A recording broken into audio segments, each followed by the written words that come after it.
Welcome to the webcast for the Polaris Dawn EVA, also known as an extravehicular activity or spacewalk.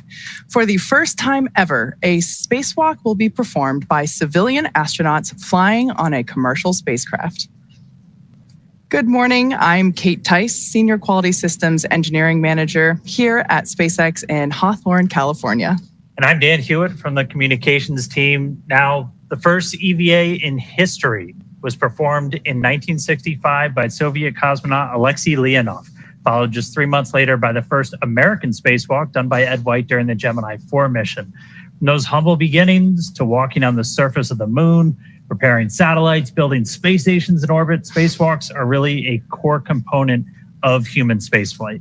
While EVAs are well-established procedures for NASA and other space agencies, this will be the first spacewalk using commercially developed hardware and procedures, and SpaceX's brand new EVA suits, which we debuted earlier this year. Now, we've tested extensively in vacuum chambers here on Earth, but this is the first time that the suits will encounter the vacuum of space. And on board the Dragon spacecraft right now is the Polaris Dawn crew. Starting off, you got Mission Commander Jared Rook Isaacman, Mission Pilot Scott Kidd Poteet, and for the first time ever, we're excited about this, 2 SpaceX employees, Mission Specialist Sarah Cooper Gillis and Anna Walker Menon, who's serving as the Mission Specialist and Medical Officer. 4 members of the crew have been orbiting Earth for 2 days since they lifted off from Launch Complex 39A at Kennedy Space Center on Tuesday, September 10th. That adds up to about 15 to 16 orbits around the Earth every single day and counting. On day 2 of the mission, as you can see there on your screen, Dragon fired its forward Draco bulkhead thrusters to send the spacecraft soaring higher than any Dragon mission to date, reaching the highest Earth orbit ever flown. The crew topped out at more than 1,400 kilometers, breaking the record set by Gemini 11 a half century ago when that spacecraft reached 1,373 kilometers. This was also the farthest from Earth for a crewed spacecraft since the last Apollo lunar mission in 1972. Since that time, Dragon has gradually lowered its apogee, or the highest point in its orbit, as the crew got ready for the spacewalk today. They started to don or put on their EVA suits just a little bit of time ago, and they've been undergoing a process called pre-breathing, where the atmospheric pressure inside Dragon is slowly decreased and oxygen is increased to prepare their bodies for the EVA suit environment. We're going to dive more into the operations of the spacewalk a little bit later, and we're going to be hearing in live communications with the crew throughout, so be sure to listen in as those happen. Yeah, it's going to be super exciting to hear that. And as far as views goes, we'll have Dragon's regular internal cameras that we have seen before, and up to 3 external cameras, one aimed at the hatch, kind of like what you see there. One on Dragon's nose cone, which actually is the one that's there. That's the camera on the nose cone.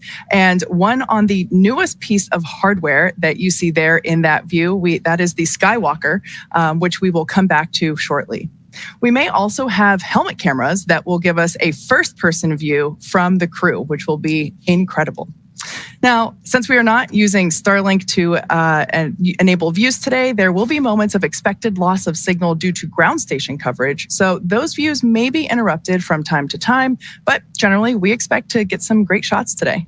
And as of right now, we're less than an hour away from the start of the EVA. For now, though, let's learn a little bit more about the mission and our crew.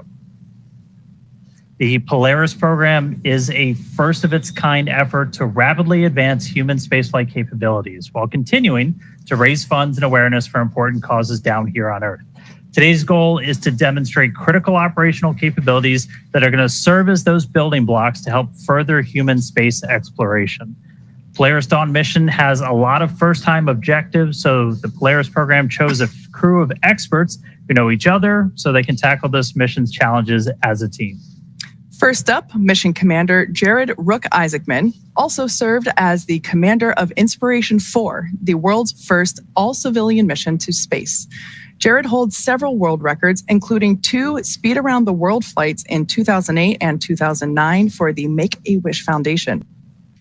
He has flown in over 100 air shows as part of the Black Diamond Jet team, dedicating every performance to charitable causes.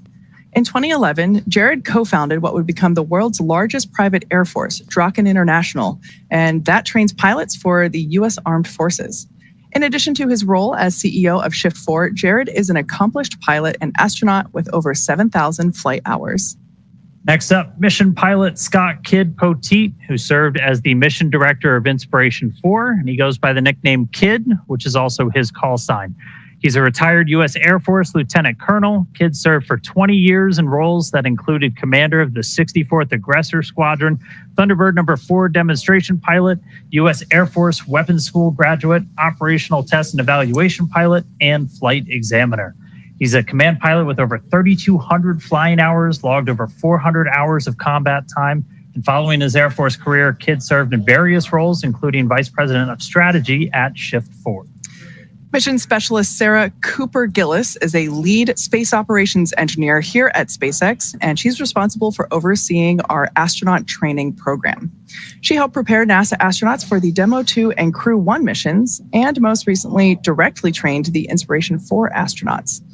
Sarah is an experienced mission control operator who has supported real-time operations for Dragon's cargo resupply missions to and from the International Space Station as navigation officer and as a crew communicator for Dragon's human spaceflight missions. In 2015, while studying at the University of Colorado Boulder, Sarah started an internship at SpaceX before moving into the astronaut training program full-time. And capping off the Polaris Dawn crew, mission specialist and medical officer Anna Walker-Menon, who serves as a lead space operations engineer here at SpaceX, where she manages the development of crew operations and works in mission control as both a mission director and crew communicator.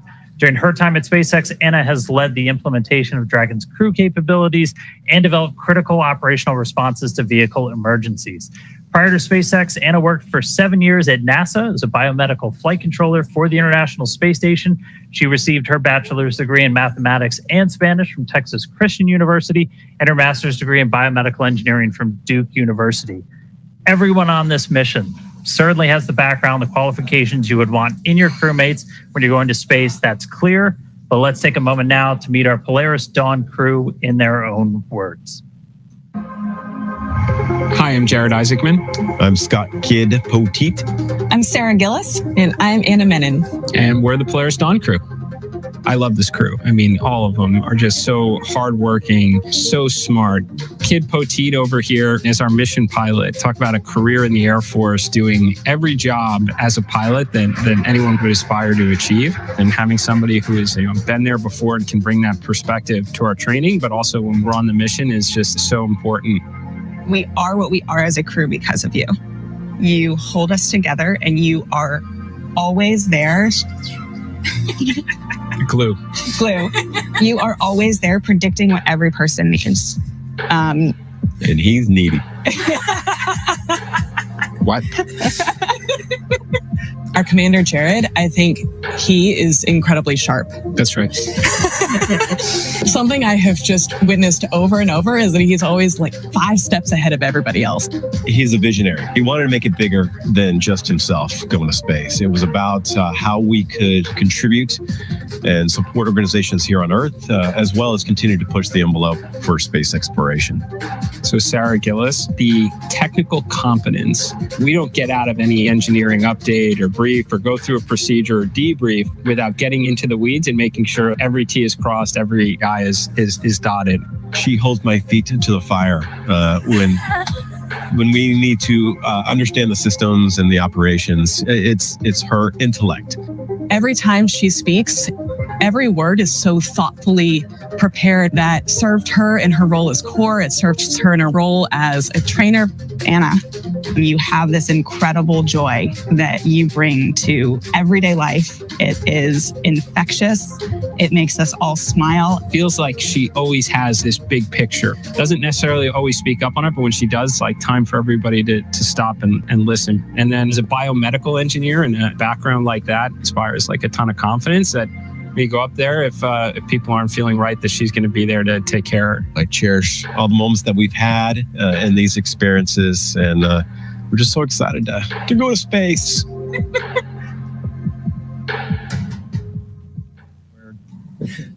Now that you know a little more about the Polaris Dawn crew, let's recap the mission so far and what's coming up next. Since liftoff and getting to their initial orbit on day 1, the crew has been quite busy. The crew had a few meals, got some rest, and spent a few hours demonstrating the EVA suit's pressurized mobility to verify positions and accessibility in microgravity. The crew also prepared the cabin for the EVA and, of course, had an opportunity to talk to their families and check in. As I mentioned earlier, on day 2, Dragon proceeded to a high apogee of more than 1,400 kilometers, higher than any Dragon mission to date. This was also the farthest from Earth for a crewed spacecraft since the last Apollo lunar mission in 1972. In preparation for the spacewalk, Dragon has been executing a series of apogee-lowering phasing burns. By now, Dragon has lowered itself from the highest apogee of the mission of more than 1,400 kilometers to about 190 by 700 kilometers above the Earth. Also on day 2, the crew was joined on air by some very special guests. As you can see here, we are not here, but we had patients and families at St. Jude Children's Research Hospital. And they're joined live while Polaris Dawn crew member Anna Menon read from her new book, Kisses from Space. Along with the patients and families at St. Jude, Anna's children, James and Grace, also joined the reading. And afterward, the crew hosted a Q&A. And speaking of St. Jude, for this mission, the Polaris Dawn crew enlisted the help of childhood cancer survivor Liv to create the mission's zero-G indicator. While not a St. Jude patient herself, Liv met the Inspiration 4 crew, and inspired by the mission of St. Jude, she agreed to share her talents to support Polaris Dawn. Is Liv, and I spell it L, and then an apostrophe mark. Exclamation mark. I can tell you anything about space, from the miles from Earth to the sun to every mission, basically. I had cancer in 2021, cancer survivor like Haley. I really have a passion for wanting to help St. Jude and other kids who have those struggles as I had. So I first met Liv a couple days after I got back from space at our splashdown party. And I got to meet her family, and they told me about her journey that she was on. I remember that she gave me a card she had written, and it said, "Thank you for helping other kids with cancer like me. I hope to go to space like you someday." And my eyes just filled with tears whenever I read that. Basically, my one passion is to be the first child in space. Liv was really close with the Polaris Dawn crew, and they asked her to design the zero-G indicator. A zero-G indicator is like a little plush toy that floats in the air. It basically shows that you're in zero-G. They kind of hide it over in the corner, and then once you hit zero-G, it'll float up and reveal itself. My main idea for Asteroid is based on Elon's dog, Loki. I've always loved Shibas. They've always been really cute. And then when I heard Elon got Loki, I was like, done. I love her. I want Asteroid to be for every child and help them see, oh, Asteroid went to space. And I can too. I can achieve my dreams.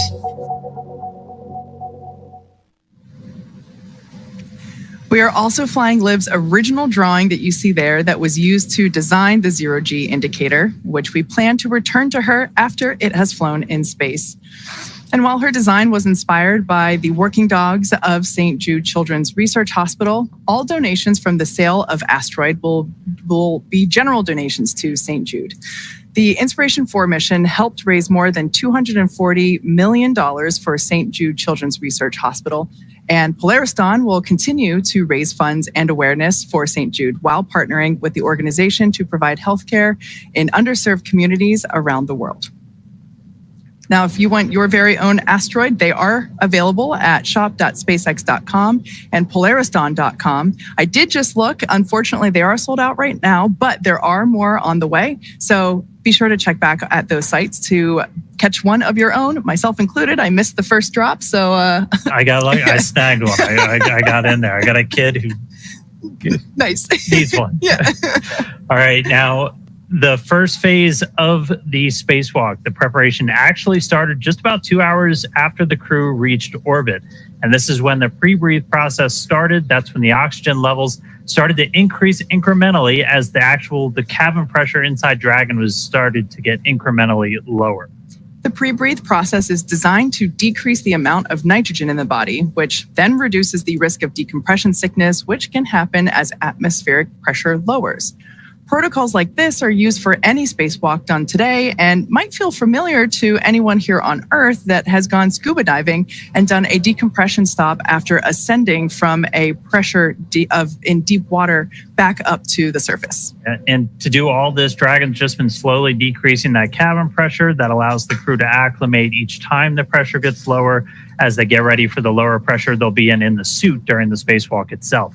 They've got the ability to pause the process if they experience any discomfort, but the ear equilibrium just kind of naturally adjusts as the pressure decreases. It's kind of like when your ears pop when you change altitude in an airplane. All 4 astronauts are going to be suited for the spacewalk today because Dragon does not have an airlock. That's also kind of why the entire cabin is going to be depressurized. That's why we have this kind of unique pre-breathe process with this stuff today too. All of that brings us to now. So far, the crew has prepared the cabin for vacuum, which includes securing all loose items that they don't want floating around. They also completed medical checks, suit inspections, and final checkouts of the oxygen, venting, and nitrogen repressurization systems. After that, it was time to put on their EVA suits. And now Jared and Sarah will be exiting the spacecraft today, while Kid and Anna will be supporting from the inside. Crew in the outer two seats, Kid and Anna, are going to be fully strapped in. And then the two in the middle seats, Jared and Sarah, are just going to be lightly secured ahead of the spacewalk since they're going to be moving around and eventually heading outside. As we listen into comms during the EVA, you may hear the crew referred to as EV1, which is Jared, and EV2, which is Sarah. Support 1 is Kid and Support 2 is Anna. Again, they will not exit the Dragon during the EVA, but make no mistake, they are very much performing an EVA just the same, and their data is being collected as well. Once everybody's in position, the seats are going to get rotated upright. Generally, they stay in the recline position for the majority of the mission, but we're going to rotate those upright during the EVA just to give more room to move about.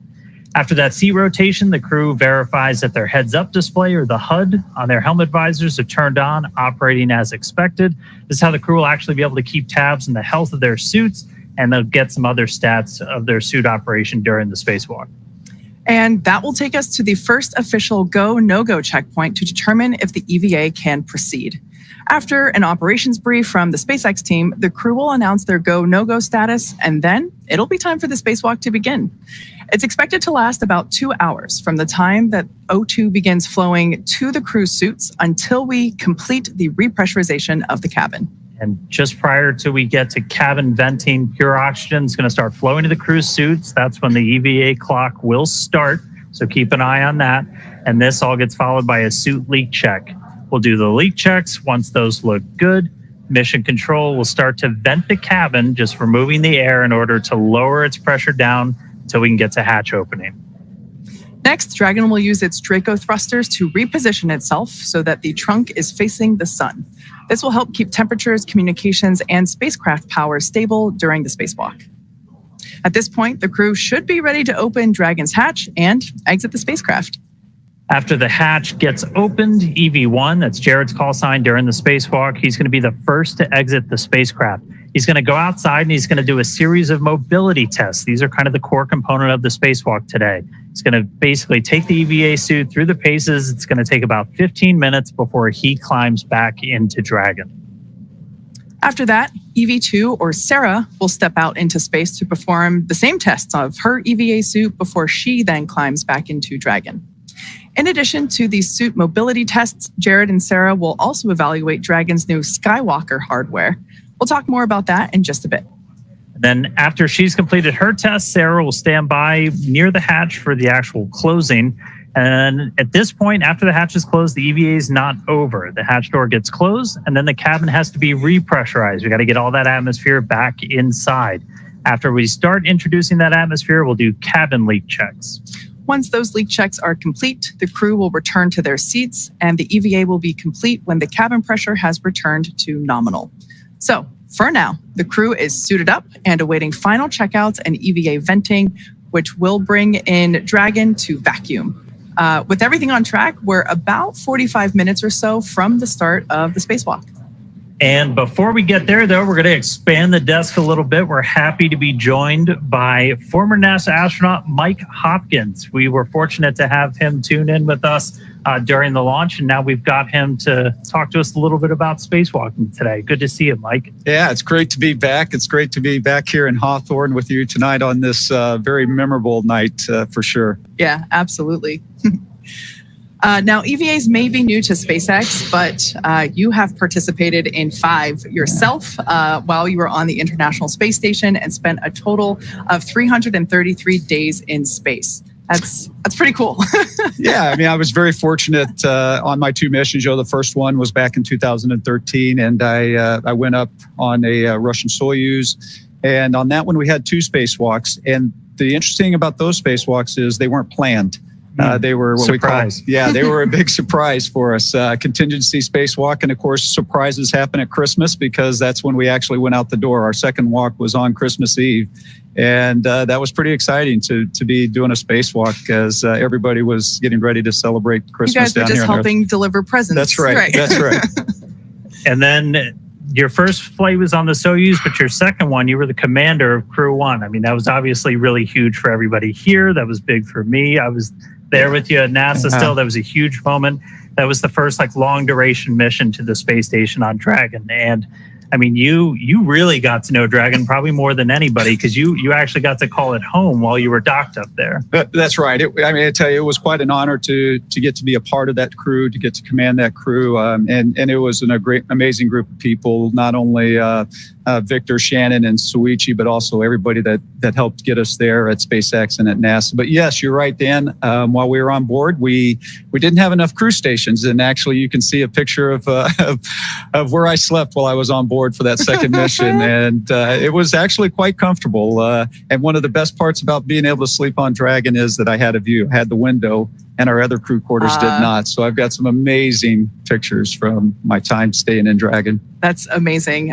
It's great to have you here. I had the pleasure of watching you launch in person. I was hosting the Crew 1 launch from the NASA press site, and it was just so cool to see everything light up and just watch you ascend to the station where you made it your home. It was also so great to see you here around campus during your training period, just seeing you here on the mez having lunch, and that was really cool. And during that time, you got to get to know the SpaceX team pretty well. In fact, Anna and Sarah were two of your trainers for Crew 1, weren't they? They were, yes. And I got to, for the launch, we saw some of their videos of training, and I thought it was kind of fun to see them as trainees and somebody else getting to test them all the time. So it was pretty neat to get to see that.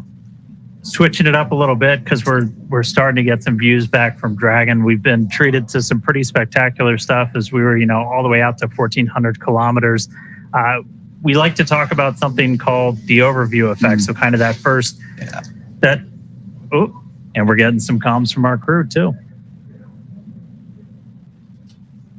Yeah, I'm not. SpaceX Dragon radio check. Catch loud and clear, kid. Help me. Catch it loud and clear.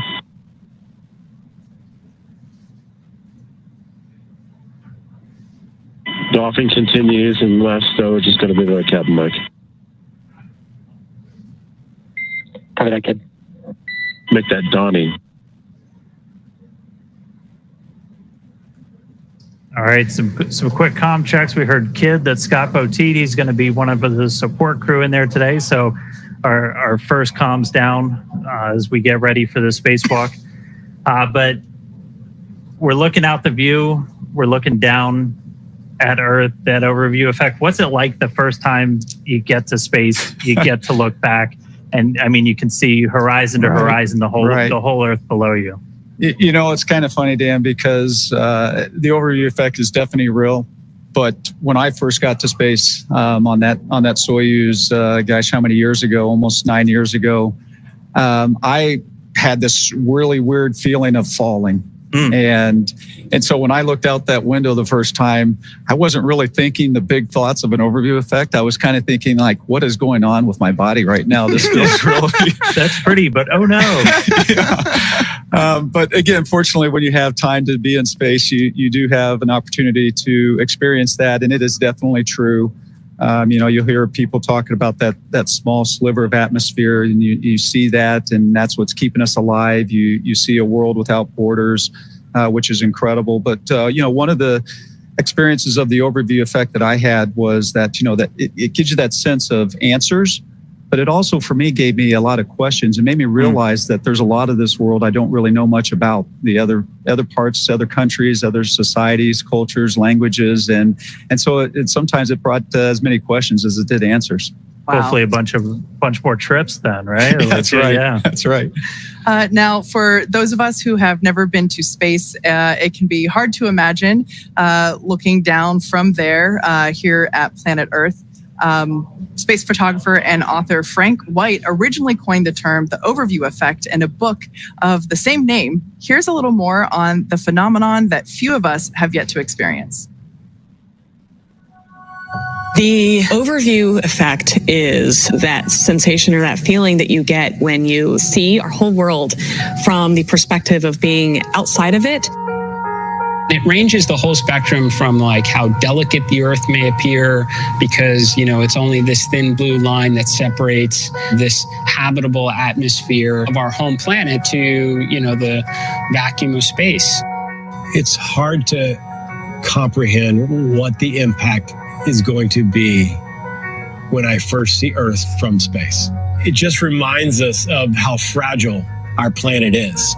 One of my roles on this crew is to shoot as much footage as we possibly can so we can bring it back and share it with the world. The big picture awareness that you gain from that sort of perspective when you were, journeying amongst the stars and see our entire planet as we know it there outside of your window, and kind of the philosophical and the many different emotions that it provokes inside of you when you see it that way.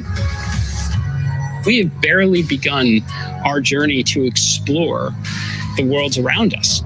And that hit me right when I saw the moon rise around Earth and saying, like, come on, it's been 50 years. We got to get back there, and we got to get to Mars, and we got to figure out how to get out of our own solar system and try and figure out what this is all about. There's so much incredible footage that crew members have taken from space and that you see from satellites. I think it's one of the things I'm looking forward to most on the mission, is getting to see the Earth from that perspective. I can't wait to share what that experience is, but I guess I'll have to let you know once I get back. And I mean, I think I speak for a lot of SpaceXers. We're Seat 4 is next, Support 2 is next, and then EV 1 and 2 are shortly behind. Copy on that crew status. getting a quick crew status from Kid.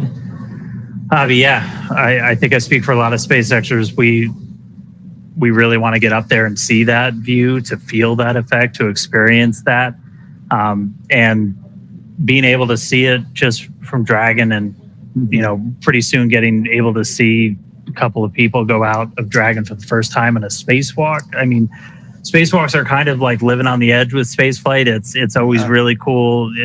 It's really important for just about any program. Like, what are some of the things when you were outside the space station? What were some of the things that you were working on, Mike? Yeah, so when I went out, I mentioned that first spacewalk was contingency. We had a failure. And so sometimes when we're going outside, it's not planned, and you have a component that is no longer working. And in this case, it was a part of the cooling system, external cooling system on station. And so we needed to go out and replace this refrigerator-sized pump module. And so that took us a couple walks to do that. Other times we're going out and we're putting a new piece of equipment on board. Sometimes normal maintenance. Sometimes we're upgrading equipment like new solar arrays, new batteries, and things of that nature. And sometimes you're doing like what the Polaris Dawn crew is going to do today, and you're just checking out the suits and checking out the equipment that you're going to use in future spacewalks as well. Now, with all of the experience that you have up there, I'm guessing there might be an EVA experience or achievement that you are particularly proud of. Well, I'm proud of every one of them. Right, when you get out the door and then you come back in safely, I think that's what everybody wants to do. Dragon SpaceX, for awareness, we're going to be commanding a couple fans right here. You'll hear them run, but then we'll also be turning them off. No correction required. Copy. Actually, if I can, I'm just going to jump in on that. Absolutely. That's actually a very important call that was made. You heard him say we're going to turn on some fans, because when you're in space, you acclimate to the sounds around you of the vehicle. And when it changes, all of a sudden, you're kind of looking around at what was that. And so you heard them give them a warning that we're going to turn on some fans. Yeah. And so that they kind of knew what was going. So that's actually a great call from the ground there. But anyway, going back to those spacewalks where I was outside, and what are you proud of? It takes so much to put these vehicles up into space. And so when you go out on the spacewalks and you know that you're a part of keeping that going, a big part of it is you don't want to mess up, right? Because people are depending on you. And a couple of people watching over your shoulder. That's right. And so when you get back in and they call up and they say, hey, that repair that you just made, everything's working, looks good, station's back up 100%. It's like, okay, that feels great. Dragon SpaceX, our fan commanding is now complete.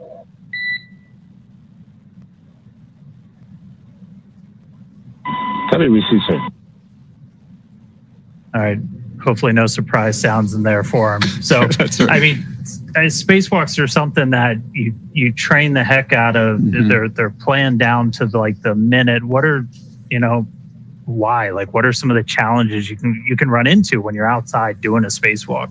Yeah, so I mean, one of the first challenges that you're always worried about is how your suit's functioning, right? Because that's what's keeping you alive when you're outside like that. So there are always, you're monitoring your suits yourselves. People on the ground are monitoring your suits and how that's performing. And so those are certainly things that you need to be conscious of and aware of. And then when you're out there as well, there are so many steps that it takes to get through a spacewalk. I mean, hundreds and hundreds and hundreds of steps. And so it's too much for you to remember. And so that's where it's a teamwork between you and the ground. And so they're making all of those calls. Hey, here's your next step. Here's what the settings are for these tools. And they're just walking you through the whole process. And so I think that's one of the neat things about spacewalks that maybe people don't realize is, you focus on the people actually getting to go out and do the walk. But the team on the ground is such a huge part of that as well. So on your third, fourth, subsequent EVAs, these spacewalks, you train a lot for them beforehand, before you even get up in space. By the time you're on your fifth one, it must have been more like a cakewalk. No, it never felt like a cakewalk at all. Because it is. It is a risky endeavor, right? So every time you go out on the spacewalk, you're definitely very, very focused, and you never want to let your guard down with it. I will say you certainly are more comfortable with what's going on. You're more familiar, maybe is a better way to say that. But I think you can kind of trace it back to experiences down here on Earth. For me, a lot of times it's my sports background, so I'll equate a little bit of going out and playing a football game, right? Before every game, you're still nervous, right? Yeah. You're still got a lot of that energy. It was the same thing on my fifth spacewalk like it was on that first one. You still have all of that kind of nervous energy as you're getting ready to go out. Well, so right now we're still kind of waiting to get into some of the final preparations for this spacewalk. We should be coming up on seat rotation. I don't know if we missed it or not, but again, they're going to be rotating those seats to move them upright. That's just going to give the crew a little bit extra room to move around as we get into this. But for now, why don't we take a couple of moments and meet Dragon. Polaris Dawn is SpaceX's 14th human spaceflight mission since 2020, when Dragon became the first private spacecraft to take humans to the International Space Station. It's also the first private spacecraft to take an all-civilian crew to orbit during the Inspiration 4 mission in 2021. And just prior to Polaris Dawn, Dragon completed 46 launches. 13 of those are human spaceflight missions, and it's since flown 50 astronauts representing 14 different countries. Throughout all of those missions, Dragon has helped support more than 1,000 experiments in space. Pretty incredible stats there. And even from low Earth orbit, Dragon is helping lay the groundwork for deep space exploration. Through missions like Inspiration 4 and Polaris Dawn, we are rapidly expanding our knowledge of how humans will adapt, live, and work in space. Designed to be the safest spacecraft ever flown, the fully autonomous Dragon stands nearly 27 feet tall and 13 feet around. Dragon is capable of carrying up to 7 passengers to and from Earth orbit and beyond, but today it's carrying the 4 members of the Polaris Dawn crew. And the crew is currently living and working in the top portion of the spacecraft. It's that white section that you see there, also known as the pressurized section. This allows for the transport of people and environmentally sensitive cargo. Below that, Dragon's trunk, it sits right below the pressurized section that can carry unpressurized cargo on resupply missions, and it remains attached to Dragon until shortly before re-entry into Earth's atmosphere.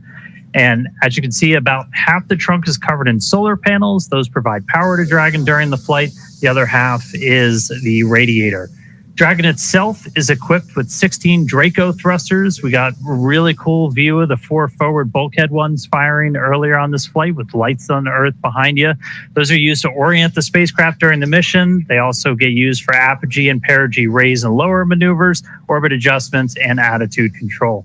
For the EVA, the Dracos are going to be used to reposition Dragon so the trunk is facing the sun, and they're also there to be used for reorientation during the spacewalk if needed. In order to accommodate a spacewalk, this is the first Dragon to be outfitted with a Skywalker in place of the cupola observation dome.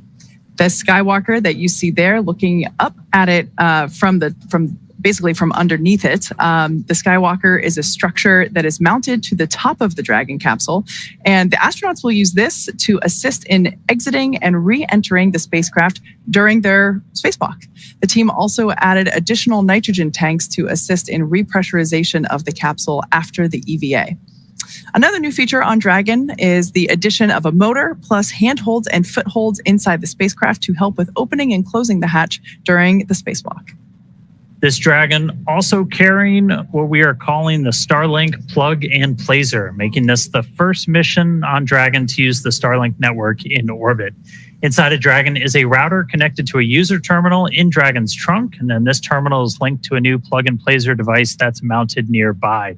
While we're not using Starlink for continuous coverage during this operation, we've been testing its ability to establish and maintain laser communications with our Starlink satellites there in orbit that are below Dragon.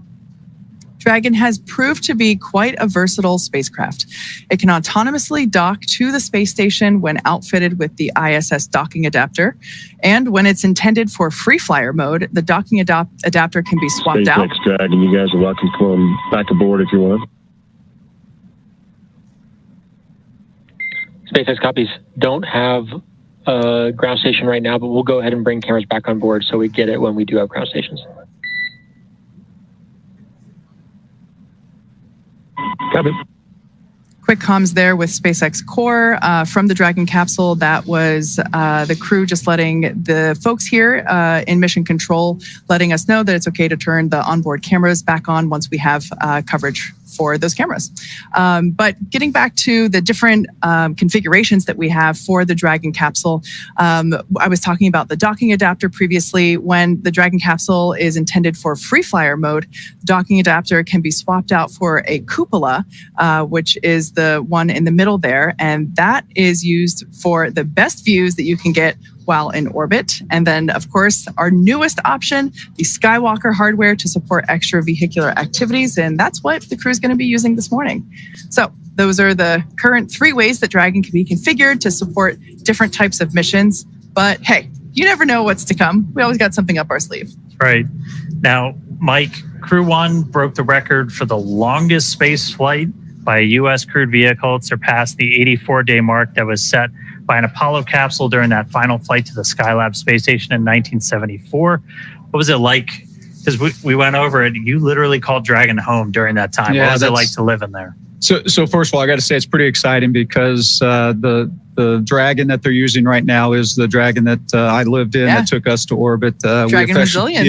We affectionately called Resilience, and it was an amazing spacecraft. It from a standpoint of living inside it, and again, it a lot of room actually compared to some of the other crew quarters that we had on board, and plus just being able to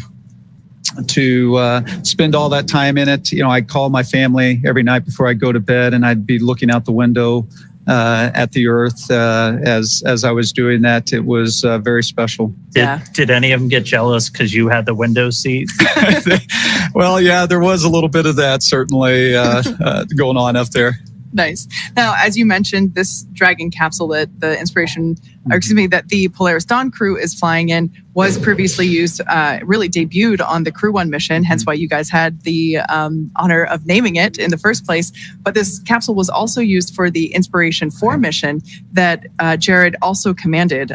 What is your take on this being one spacecraft but supporting multiple missions? I think it's fantastic. It just shows the flexibility of the design that SpaceX made when looking at the Crew Dragon vehicles. So I think it's very exciting to see a vehicle that can go from one mission to the other, and quite frankly do it quite quickly as well. I think I don't remember the exact timing from our mission and when we landed to when Inspiration 4 launched, but it wasn't a very long time, and yet you were able to take that docking adapter off, put the cupola on in a very short time, which is also pretty impressive. I actually have that noted here. Crew 1 took off in November of 2020, and Inspiration 4 lifted off in September of 2021. That's incredible. Less than a year. We landed in May of 21, and so within that short period of time, you reconfigured the vehicle, and and we're able to put that cupola on and launch. Cool. Yeah, very impressive. Your mission patch sticker is in the capsule that they're in now, and that's we'll exciting. add their own sticker too as well. Right. All right. Well, as you can imagine, Dragon has undergone some changes for this, and with changes comes extensive testing for the mission. And all the modifications that we made in preparation for today had to go through kind of their own test regimen. Yeah. Testing is a critical part of qualifying a spacecraft like Dragon for flight. Rigorous testing helps identify and mitigate potential risks, verify system and component reliability, and helps ensure that the designs meet the mission requirements. There are many types of tests a spacecraft might undergo when qualifying for flight, including structural, thermal vacuum, radiation, software, and integrated systems testing. One of the tests the new Skywalker hardware underwent is thermal vacuum testing. This actually tested how Skywalker withstands the extreme temperature swings that it's going to see while it's in the vacuum of space. And while Dragon was being put through all of its paces, the Polaris Dawn crew was going through the same SpaceX training as part of that we give to NASA astronauts. They also had to train to perform their EVA, though. For basic training at SpaceX Hawthorne, they got trained on everything from orbital mechanics to just how to live and work in microgravity. Also ran through numerous simulations of what the full mission would look like while they were seated inside of our Dragon trainer. In addition to ensuring that they're familiar with SpaceX's Falcon 9 rocket and Dragon spacecraft, the crew went through an extensive training regimen to build their physical endurance and mental toughness, ensuring that they are well-rounded and prepared for spaceflight and today's EVA. Now, switching gears, one of the coolest things, designed in-house by SpaceX, the EVA suit has all the functions of our original spacesuit with the added bonus of allowing astronauts to exit the spacecraft while in orbit. And this mission gives us a great opportunity to test our EVA suits in space. Building a base on the moon and a city on Mars will require thousands of spacesuits, so the development of this suit and the EVA performed on this mission will be important steps toward a scalable design for spacesuits on future long-duration missions. As we mentioned, SpaceX designs and manufactures our own suits. We have a little behind-the-scenes look for you, something most people don't get to see, the inside of our very own suit lab. An EVA suit is an extravehicular activity suit, which is a spacesuit that can go outside of the spacecraft to do a spacewalk. We started with the IVA suit that we have, the intravehicular activity suit, as a kind of starting point and looked at it and said, what would we have to change about this to be able to support a spacewalk? So the first is mobility. The crew will have to do a lot of moving around inside of Dragon to get outside and do the spacewalk. We had to add in new joints and new features in the suit to allow them enhanced mobility while the suit's pressurized. When a crew member is pressurized in the suit, the soft portions of the suit become rigid. They need actual flexure and rotational joints to allow them to move around. It's kind of like a suit of armor made of fabric. We innovated in flexure joints to allow easy bending at the elbows and the knees, as well as a collapsible rotator joint that exists on the shoulder, which allows the suit to remain nearly fully soft, but when pressurized is a rotational bearing. The difference between the IVA and the EVA suit is that on the IVA suit, the zipper system location is in the inseam. But since we needed to have lots of mobility on our EVA suit, that was not the preferred choice. By moving the zipper system from the inseam to the waist, we mitigated risk of the stress of the zipper. And another big element was also the thermal side of things. The crew is obviously exposed to a much more extreme thermal environment during the EVA. So we want to make sure that the inside of the suit is comfortable for them and that as they interface with parts of the vehicle, that is safe for them to touch as well. The EVA suit is built and designed here at SpaceX in Hawthorne, California. We wanted to have something that's easy manufactured that we can handle here in-house. So we developed this new material, so it's fabric-based. We actually added a new layer to the suit, which we refer to as the Faraday layer. And this is a conductive cage around the suit that shields the suit from external electric fields. The helmet on the EVA suit looks very similar to the IVA suit, but it is really an all-new design of that helmet. It's much more robust from a thermal structural perspective since it will be taking more extreme temperatures. We are really excited to introduce this new single-pane visor helmet to the world of spacesuits. The EVA suit visor is made of polycarbonate and is coated with copper and ITO, or indium tenoxide. These two coatings together reflect the sun away from the crew, as well as reflecting infrared heat back to the crew when they are facing deep space. Our suit has a HUD, or heads-up display, which is a small display screen in the helmet, which is transparent, which allows the crew to see through the display to have unfettered access during their EVA. But it also provides critical telemetry to the crew, so pressure, temperature, relative humidity. We're trying to improve the technology and streamline it in one way, and at the same time, we're also trying to get it more and more manufacturable with each generation. The ultimate goal is that you can put on a spacesuit and go out and get work done anywhere in the solar system and not feel like you're wearing anything more than you normally wear every day. We also had a chance to talk to the SpaceX team that developed some of the hardware and procedures for our first spacewalk. Let's hear what they had to say. EVA stands for extravehicular activity, and it's any sort of operation in space where a human is getting out of the spacecraft. So in the case of Polaris Dawn, we're going to be testing the mobility of the suit. We're going to see if the in-space operation matches the training we've done here in Hawthorne. There's really a lot of different things that can happen during an EVA, and this is the first step for Dragon and SpaceX.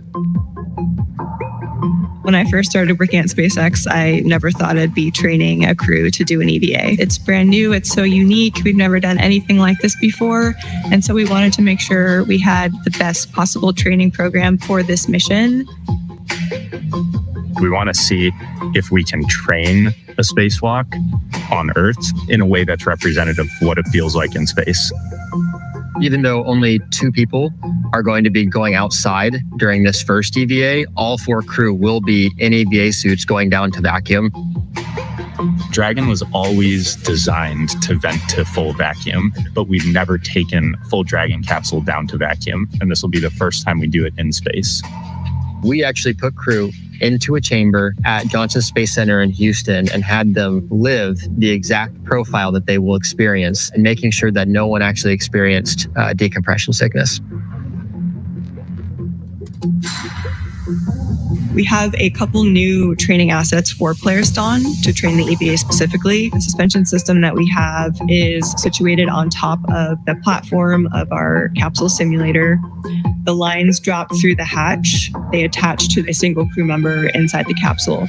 We can lift them up and get them situated so that they can egress the capsule and perform their tasks at Skywalker, the mobility aid.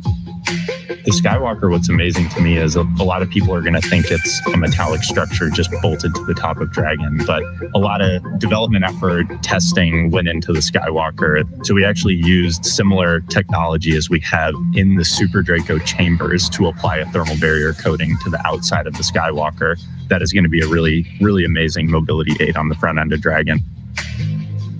We also developed a sideways simulator. So we flip the hatch on its side. In the event the hatch fails to close, they can manually close the hatch. We have them do that in a sideways suspension system, so gravity isn't helping them close or helping them open that hatch mechanism. It's new development for Dragon, it's new development for SpaceX and the industry as a whole. So this is a great example of where Polaris Dawn is forcing the team to innovate in a way that adds safety and reliability to every Dragon mission going forward. That's this huge challenge for us to go solve, but that's also an opportunity for us to solve the problems that we have to go figure out anyway for our larger goals, like putting people on Mars.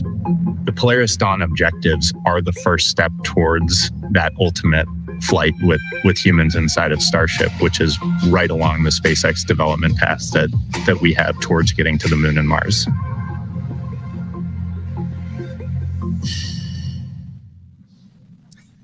Love seeing how not only the suit, but the space operations for the EVA itself came together and were developed. Now we are still counting down to the spacewalk this morning. The crew on board is completing final fit-ups, and we're going to be standing by for seat rotation and suit leak checks. So we're continuing to truck along to the main event. Now, Mike, you obviously went through some of the suit up process that we saw in that package in terms of the development of the suit and how it's custom fitted for each individual. And that's the same case for an EVA suit. So maybe you can share with us what that experience was like. Yeah, it's extremely important to have a suit that fits, whether, again, it's the IVA, the EVA suit, or the EMU that we wear with NASA when we go out on the spacewalks. And the reason for that is because if it doesn't fit right, it can be extremely uncomfortable. You can get what you call hot spots, or there can be a place where a crease, when it gets pressurized, can really put a hard point on your arm or something of that nature. So having a good suit fit check is extremely important. And it's one of the things that was kind of fun as well, because you get to spend a lot of time with the suit team here with Chris and Eric they're and Maria. A great crew. They're so good. They're fantastic. And I mean, just over the years, they've gained so much experience, and they can really help you hone in on what the really good fitting suit is like, with just the way they ask the questions and lead you through that process. Wow. What are kind of the sensational differences from being in like the IVA suit? Because a lot of times the IVA suit, when it gets pressurized, it fills up, but you're still in like a pressured environment. With EVA suit, you're in the vacuum. Right. And so like, what's it kind of like? Yeah. So, that IVA suit, it has a different purpose, right? And that the purpose of that IVA suit is to keep us alive in the event of some type of an emergency that might happen during a launch or a landing. And so that's that case where either you have a fire or you have a depress event. And so that suit's going to pressurize. And so in that case, we're not as worried about like the mobility of the suit. You just want to get home and do it in a safe way. And so you need to have enough mobility to still be able to control the spacecraft and do the things you need to do. But you're just not as worried about it because you're not trying to perform a maintenance activity or something like that when you're going out on a spacewalk. And so I think that's one of the biggest differences between the IVA suit and the EVA suit, is just what the purpose of it is and what you're trying to do with it. Yeah, that feedback loop is so important to be able to communicate what feels good, what doesn't, because I imagine, as you're out there and having to perform, as you mentioned, maintenance activities, among other things, that the functionality of your body is critical to perform those. It really is. And probably one of the hardest, I think, parts of the suit to design is the gloves. Right? Because absolutely, you hear us use the term "it fits like a glove," right? We use that a lot, but you don't realize how much you use your hands when you're outside on a spacewalk, as opposed to, say, your feet when you're, because in space we don't use our feet or our legs as much as we do our hands. And so when you're in a pressurized suit like that, and you're constantly grabbing and reaching, you are overcoming the pressure of the suit, and your hands can get just exhausted.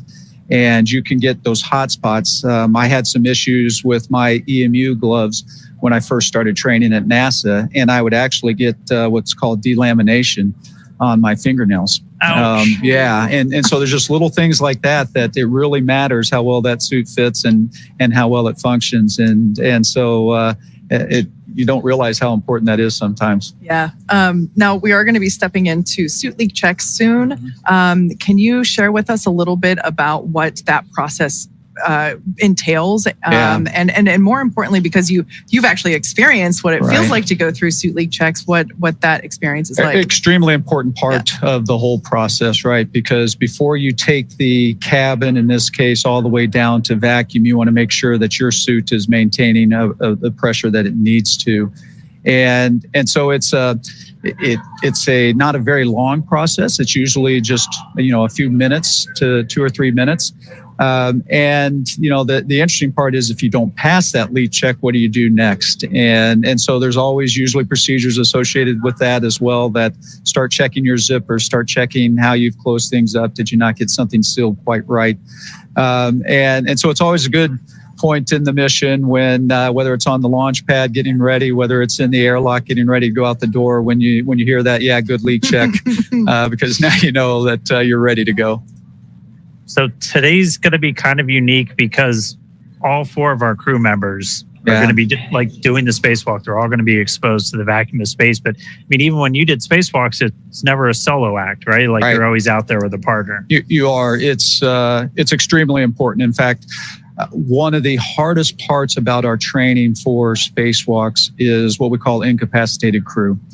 And so you need to always be able to get your crewmate back into the airlock if something should happen, if they should no longer be conscious and something of that nature. And so we actually do spend quite a bit of time, and that's why it's extremely important for us to go out in pairs, because things can go wrong.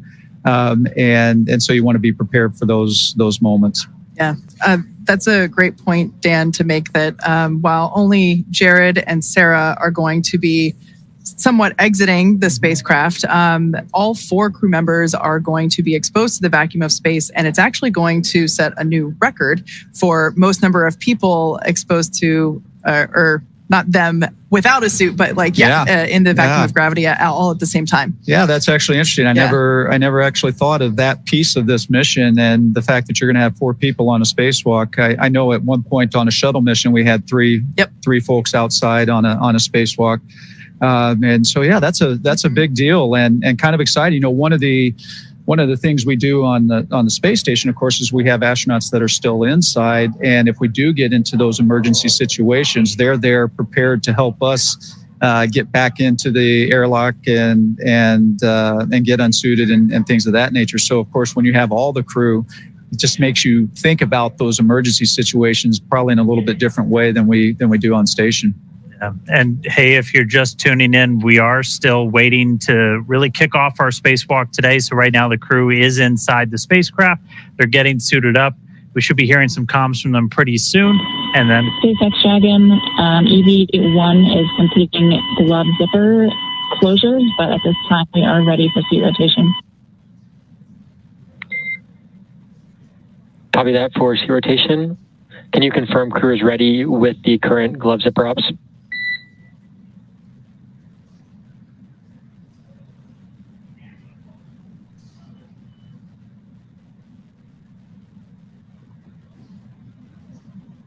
All right, I guess they just needed me to say it was coming soon, and then there it is.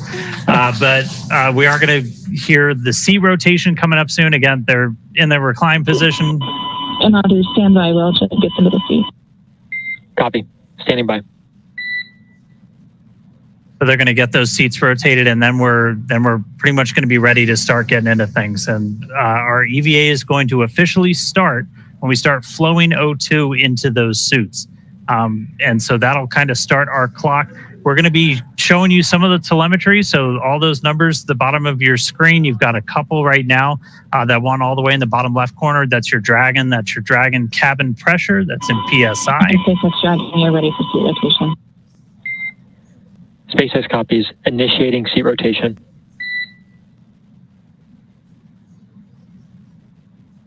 Great news there.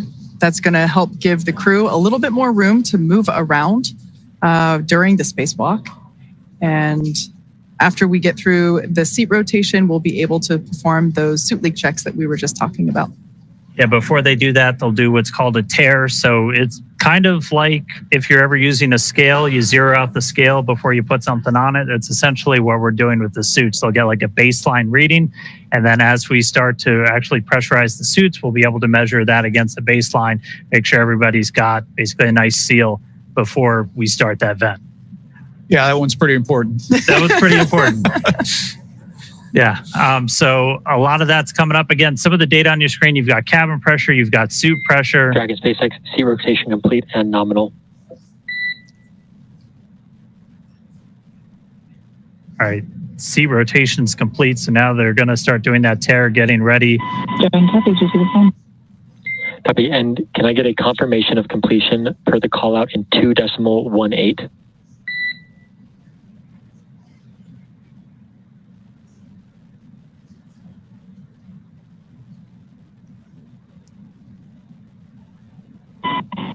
H1 SpaceX, complete with 2.18. Copy. At this time, you are go to step into section 3 and tear suit deucers.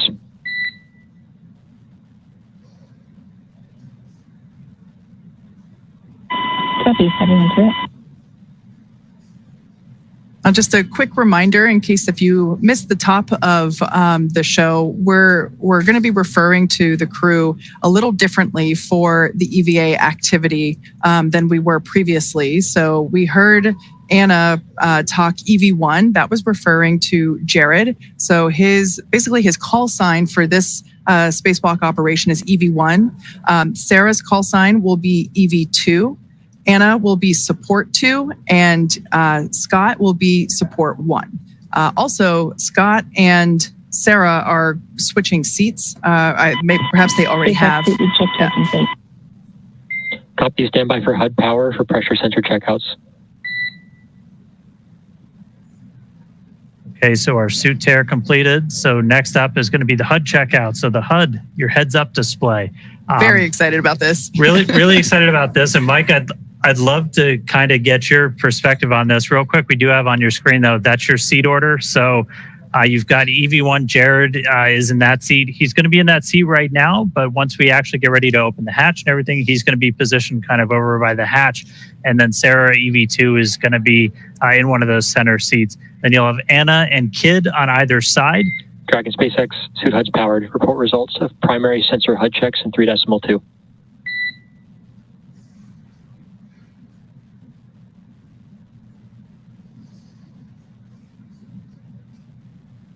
So again, that's our seat layout. We just heard the HUDs are powered on, so they've got heads-up displays actually being kind of projected on their visor in their helmet.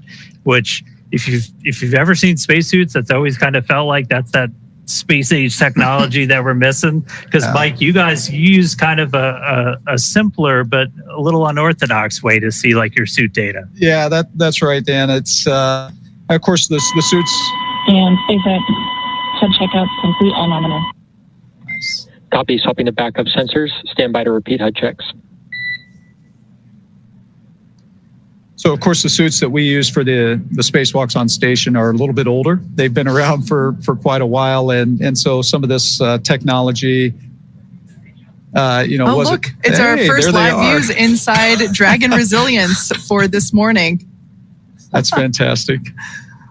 Yeah. I think this is the definition of chillin'. Yeah.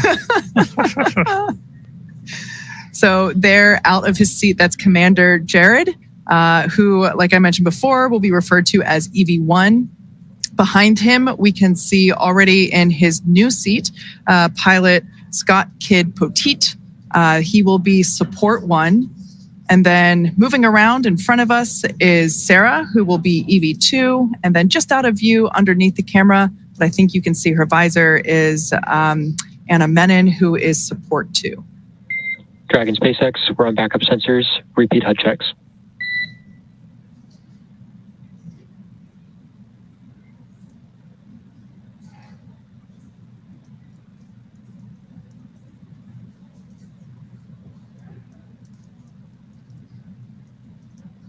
The crew's going to check out those heads-up displays one more time real quick. SpaceX, HUD checkouts on backup sensors, all nominal. Copy. Good HUDs. Returning to primary. Stand by for helmet camera checkouts.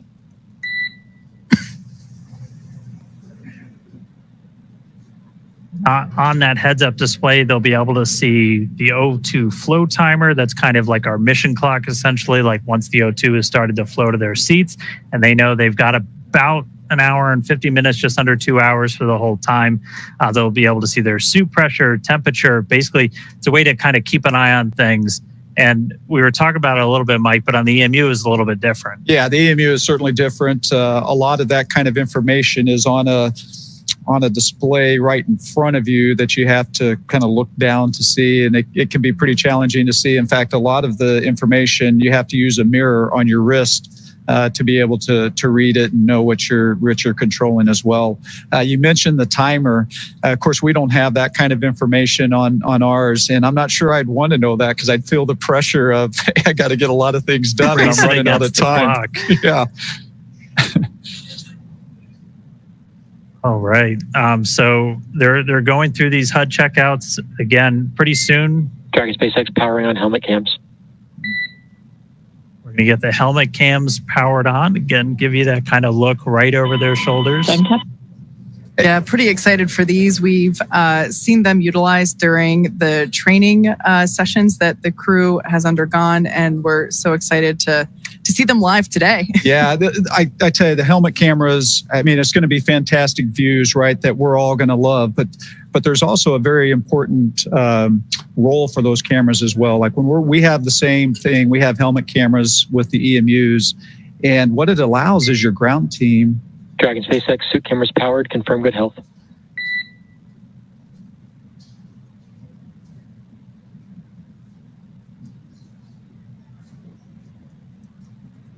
So it really allows your ground teams to kind of be able to see what you're doing. And SpaceX is really good video on both views. No faults.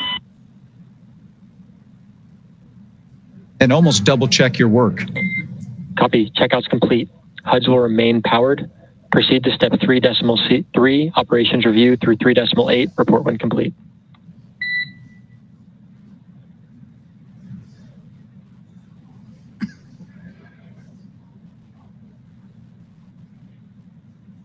All right, so we got through HUD checks, we got cameras on, powered, ready to go. So right now the crew is gonna go through, they're gonna do kind of a final review of all of their procedures.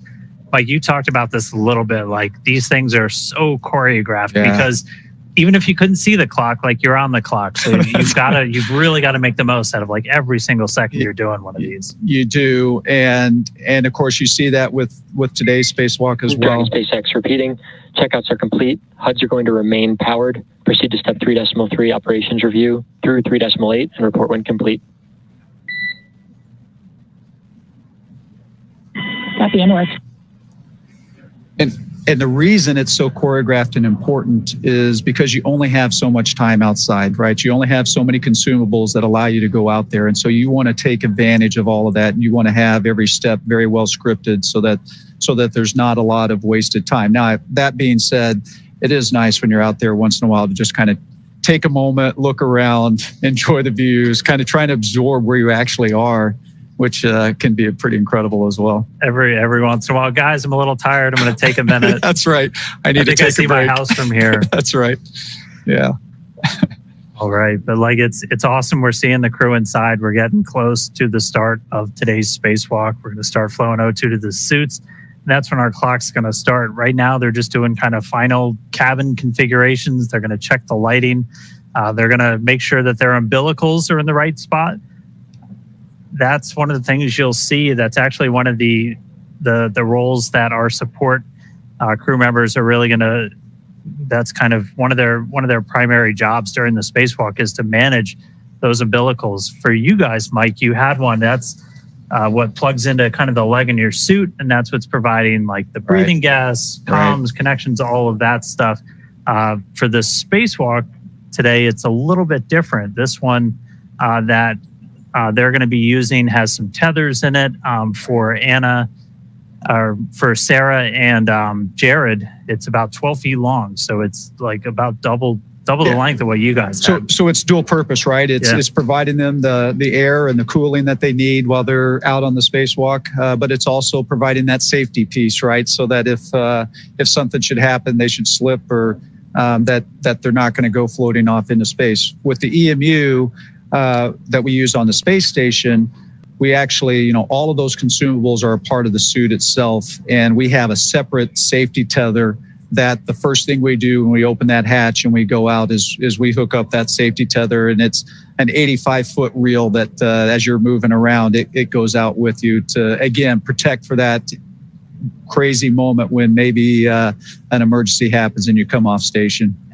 How hard was it to manage all of those tethers? I feel like every time I watched, it was like, there's no way in heck that this thing isn't getting snagged on something. No, you're absolutely right, because everything, and you talked earlier about making sure there was no loose items in the cockpit, right? Because when you open that hatch, things are going to want to float away if they're not tied down or stored or anything like that. So when we go out on a spacewalk, not only do we keep us tethered to the spacecraft, but any tool, any part that we take out with us also has to be tethered. And it can be quite a challenge to manage all. You'll open up a bag and there's 10 pieces of hardware in there with 10 different tethers, and they get all tangled up, and it can really be pretty challenging. It's important though.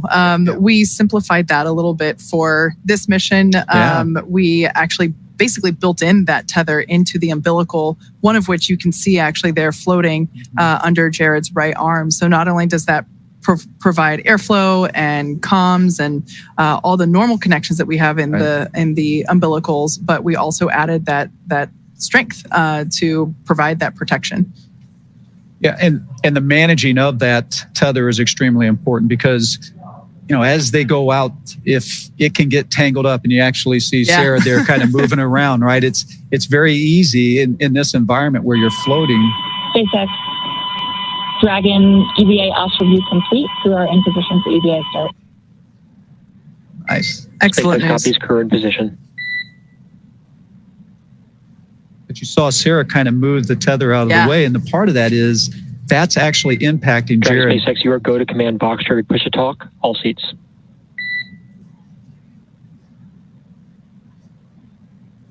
Copy, more.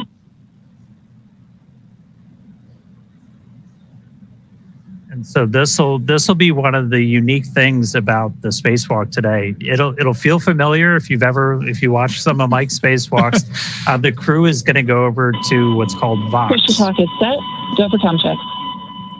EV1, com check. EV2, com check. Support 1, com check. Support 2, com check. SpaceX copies all, good comms, all 4 crew. SpaceX copies all, good comms, all 4 crew.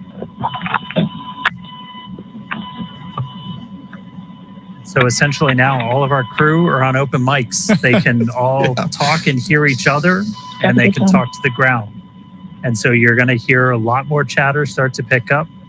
Once we start the suit pressurization, you're going to hear almost like a sound. That's just the air starting to flow into their suits. How loud does it get inside your suit? It actually is quite loud. That airflow is just constantly, which is a good thing, right? Because not only is it providing you the oxygen, but it's also helping get rid of that CO2 that you're breathing out. So you want that airflow to be constantly going. And so you always are hearing that fan that's making that happen. And so that is certainly pretty important. And the Vox thing, I got to say, you know, it's nice that you don't have to push a button when you're outside there to talk. Dragon SpaceX, we're about 90 seconds from EVA initiation. Got some fist bumps going on. Yeah. And we just heard we're about 90 seconds from EVA initiation. So we should see them get the go to close their visors, and then they're going to open up one of the O2 valves on their suits to start the suit purge, and that's going to be the official start of our spacewalk today. So we'll get through the final goes, and then we'll see those visors get closed, oxygen start flowing, and we'll be off.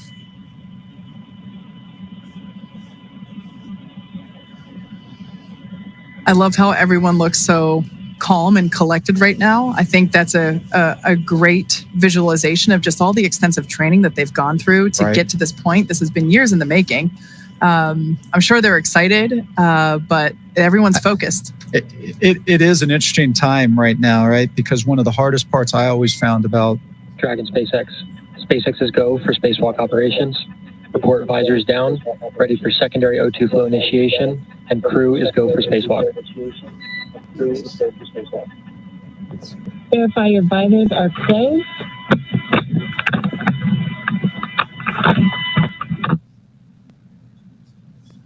Secondary O2 valve is open.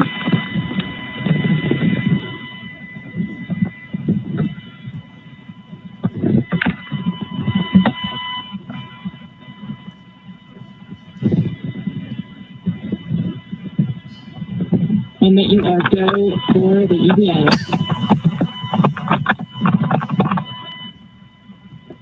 EV1 is go. EV2 is go. Support 1 is go. Support 2 is go.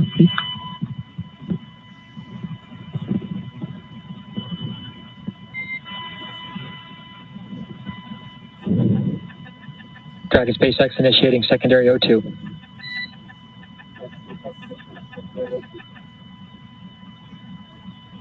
And with that news, our EVA has begun. So you're going to hear it referred to as primary and secondary O2. Primary is going to be that primary flow of oxygen to pressurize. Secondary is largely putting oxygen into their suits to help with cooling, but secondary is the first one we turn on. And so our O2 flow timer has started. The EVAs start at 3:12 a.m. Pacific. I'll do the math on UTC in a little bit.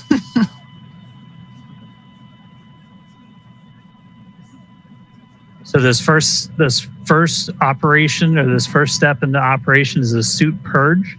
So inside their suit, obviously when the visor is still open, it's still a nitrox environment. It's the same as the cabin. And since they're going to be at a lower pressure than what you can basically live at with oxygen levels, they're going to be on pure O2. They're going to be a 100% oxygen environment. And I mean, you guys were kind of in the same thing. And it's because like your suit, you can't move a suit around at 14.7 psi, can you? No, maybe you can, but like no, that'd be pretty tough to do. And as we had talked about earlier, that's why that mobility is so important, because when that suit is pressurized like that, it can be challenging to move around. Absolutely. So here on your screen, we can see the Polaris Dawn crew. Now with their visors down, the EVA has begun. We are beginning to flow that O2 through. Now we will, of course, bring these views to you as we have them, but due to ground station coverage, they do come in and out here and there. But every moment that we can, we will certainly be sharing these with you. I also wanted to point out quickly that the window near Kit's feet was so much brighter than it was just even 5 minutes ago. We're going to be seeing that in stark contrast as soon as we get the EVA, or with the hatch open and EV1 out there. Yeah, it's kind of interesting. You mentioned that, because as you're going around the Earth as fast as you are, right, in 30 minutes or 45 minutes or so, you can be passing in and out of that sun and going into shadow. And so that brings its challenges as well, because the temperature can change pretty drastically just in those transitions from night to daylight. And so it's an interesting moment when you're passing through that time. That's actually one of the reasons that the visors have this new coating on them, different than when you wore a similar helmet. That coating actually helps to insulate the individual inside the suit. So when they're looking at the sun. Dragon SpaceX, a reminder, after the initiation of primary O2 flow, EV1, EV2 will need to adjust VOX threshold low following primary O2 flow initiation. EV1 copies. EV2 copies.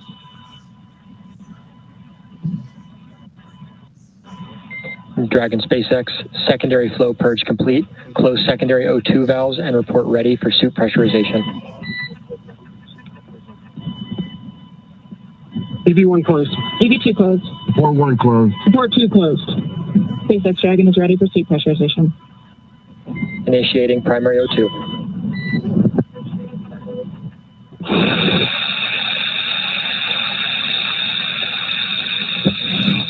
This is normal. This is with the airflow coming through. The crew members are on Vox, meaning that their microphone is on the whole time. So Sarah and Jared are going to be adjusting their audio levels as this flow continues to help regulate that. Yeah, the Vox will kind of attenuate, so it'll sound like this now, but as we get through the spacewalk, it'll kind of come down, and you'll just hear voices a little bit more clearly. Their voices are actually going to change too. Like, did that happen to you? Did that throw you, Mike, the first time you heard that? It absolutely did. Yeah, because you're talking and you're going, who is that? Right? You don't realize how much different it can sound. Your voice can sound in that lower pressure environment. Yeah. Speaking of lower pressure, we can see the pressure changing there with the telemetry in the bottom left-hand side of the screen. So we can see that suit pressure going up, and we're able to keep tabs there as well with the Dragon pressure. So Dragon on the far left circle, that's the pressure within the cabin, and then suit, obviously that's the pressure within the suits. So we'll actually be able to, and I think we've kind of been able to see it already, that these suits will inflate a little bit, look a little different. Yeah, we were talking about the visors before. So when they're in the sunlight, that coating will help keep them cool and not overheat them. And then when they're in shadow, it'll help keep them warm. So, and it's also like your sunglasses as well. Yeah. Right? Serves that purpose. All right, so at this moment, the suits are getting their primary pressurization. This takes about 3.5 minutes, a little bit less, and then we're going to go through those actual suit leak checks. The crew will probably get a reminder they have to stay really still when we do those leak checks, and I always was kind of wondering, like, why the heck? And like, if you bend your arms, you're actually going to start, changing the volume inside the suit. That'll cause pressure spikes, and so that's right. You got to stay really still. Yep. And then after we get through the leak checks, we're going to go through kind of that final pre-breathe where they're going to hang out in that 100% O2 environment just to continue purging all of that excess nitrogen. Suit pressure stable and purge complete. Activate secondary flow on. Report when complete.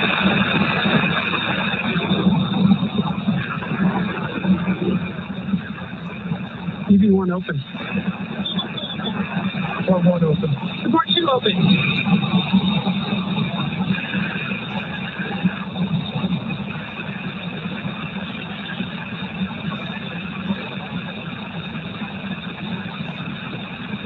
And right there, they finished the purge and they did a quick reinitiation of that secondary flow check. Response, close secondary flow and report when complete.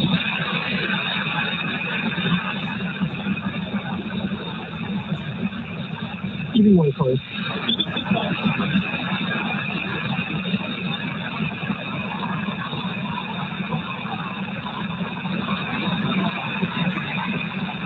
Report 2 closed.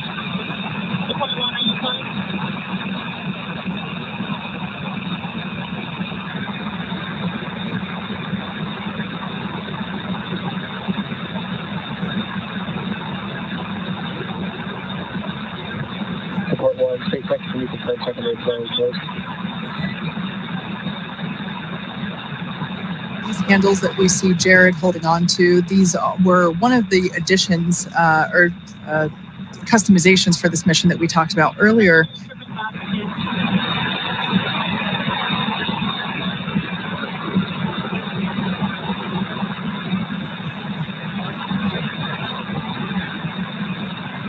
Support 1, SpaceX contact.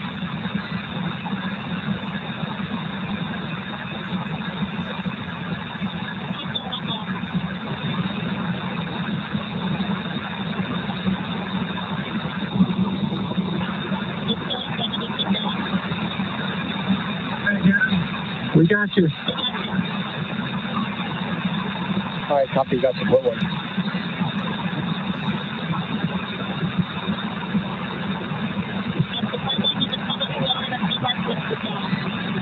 Copy.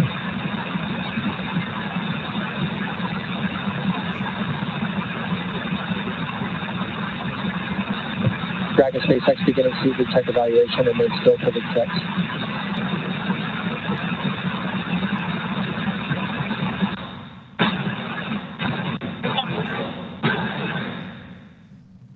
So once again, that background noise is expected. That is the microphones and the flow of air within the suits. So we're trying to stay quiet to, along with you, listen in on what the crew comms are as they go through. We're also going to get views in and out, as we mentioned before, due to ground station coverage. Continuing suited preview.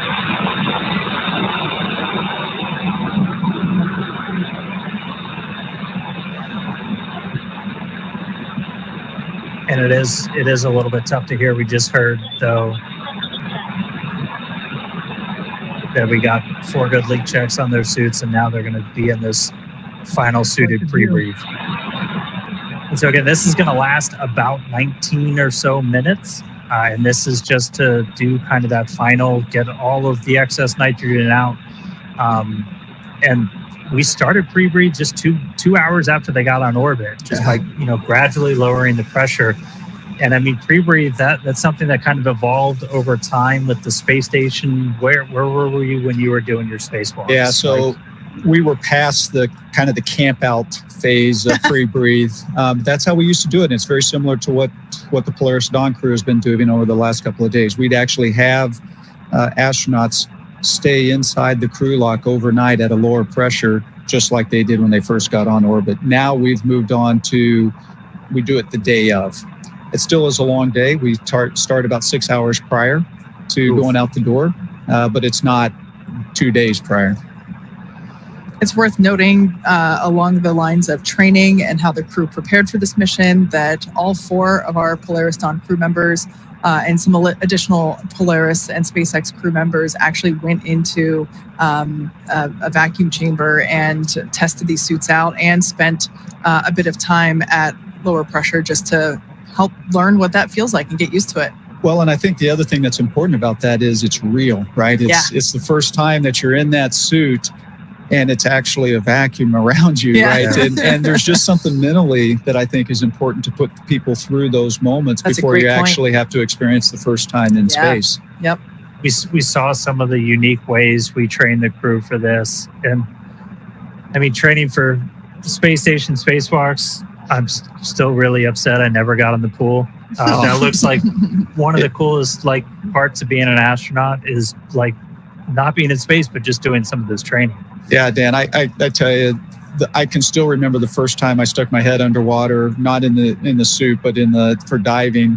But you can hear the comms of everything that's going on through the water like that, and it just gives me goosebumps to think about that. It was a really neat environment, but it looks like these guys had a pretty neat way to train as well with the harness that would hoist them up and out and all of that. That's pretty impressive. Yeah, we definitely created some rigorous new training for the best we could simulate an EVA while still on Earth with hoists and it was a lot of fun to watch them train. Yeah. Back on board with cameras in 3 minutes.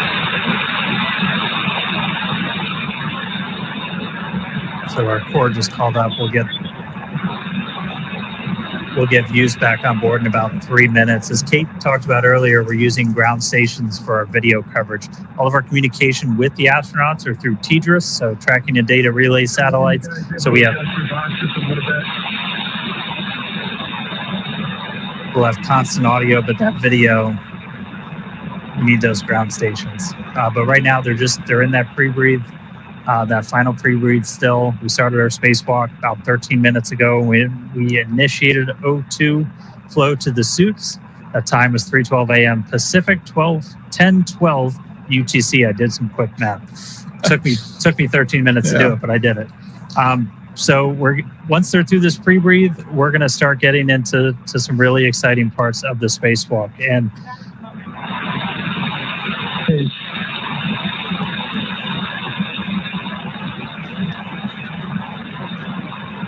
And then after we get to the pre-breathe, we're going to get to cabin vents. So, what's going through your head when you're like, man, it's happening. The air's going out. It's really happening. It's happening. Yeah, I tell you, it is a long process to get to this point, right? They've been prepping for this for 2 days, right? And one of the hardest things I found about the spacewalks is the waiting. Hurry up and wait. Hurry up and wait, right? You are so ready to go out and to do this mission and to go out that hatch, and it just takes time. And I think that's one of the things you talked about, my fifth versus my first. Your fifth, you kind of understand how long it's going to take. You have a better appreciation for how long it's going to take. And so you literally find yourself in these moments when you're kind of waiting through this pre-breathe or you're waiting for the airlock to depressurize, you just kind of find yourself just floating there, kind of zoning out, trying to keep yourself calm and relaxed and until that moment when it's game time. Yeah.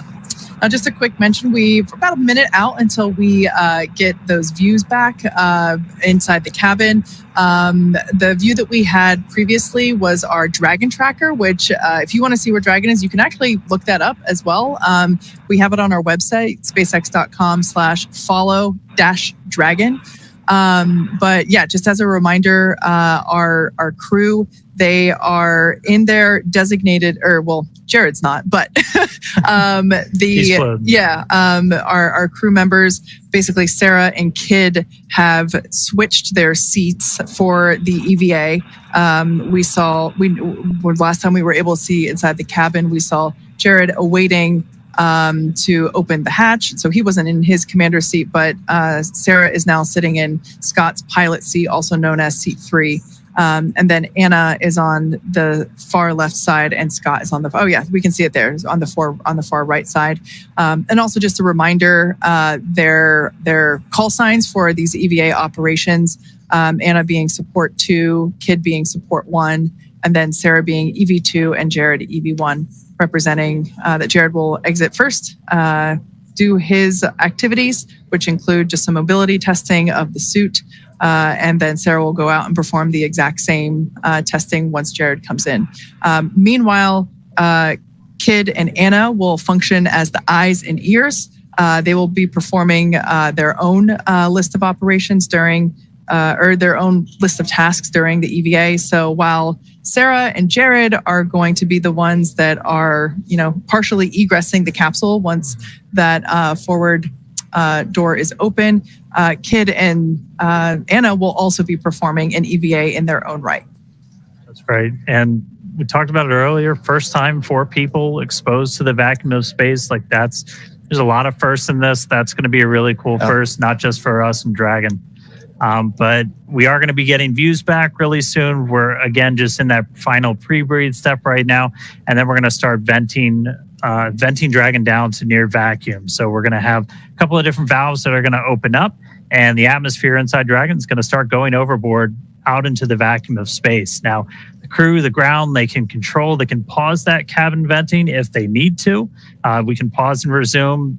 The most likely reason is for ear equalization, is again, you're going through a lot of pressure changes anytime you do a spacewalk. And so if you've ever flown on an airplane and your ears popped, you've experienced just a little bit of what they might be going through right now. Once we start cabin venting, if we terminate or abort the spacewalk during that venting, we cannot start again. We talked a little bit earlier about how consumables are like the thing that really drives you. And for us, we don't have a great big airlock with this, with a full station's worth of oxygen and stuff like that. So Seated pre-breathe complete. Confirm pre-rest for venting at pre-breathe complete.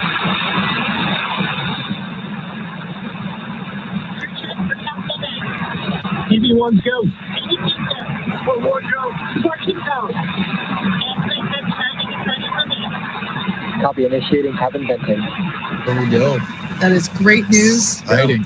So that breathing of increase, that pre-breathe where they were breathing increased oxygen, we just heard that they're good. They all 4 crew members gave the go. So now we're gonna vent the cabin.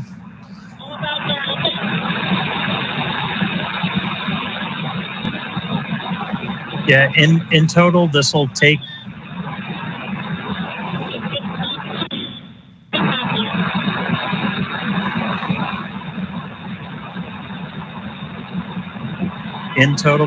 about 8 minutes, and you can, the graphics you see on your screen, that's live telemetry, everybody. So you can see the pressure inside Dragon starting to tick down. You're going to see the suit pressure tick down as well, is what we're really trying to maintain is a pressure differential.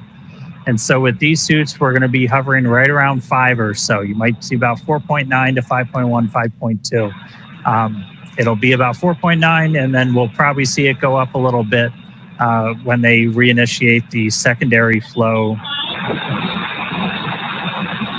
for cooling. Copy 7. Yeah, Dan, and you talked about that, about 5 PSI is what the suit will be. We're actually a little bit lower in the EMU. Yeah. And so we've talked a lot about mobility. That difference between we're at 4.2 and they're going to be at 5, it can actually make quite a bit of difference just in how hard it can be to move the suit around, et cetera. Yeah, this crew got to, and that's something we can simulate, in a vacuum chamber, or even just in 14.7. You can simulate that differential pressure. getting calls from the crew. They're monitoring along. EV1's good.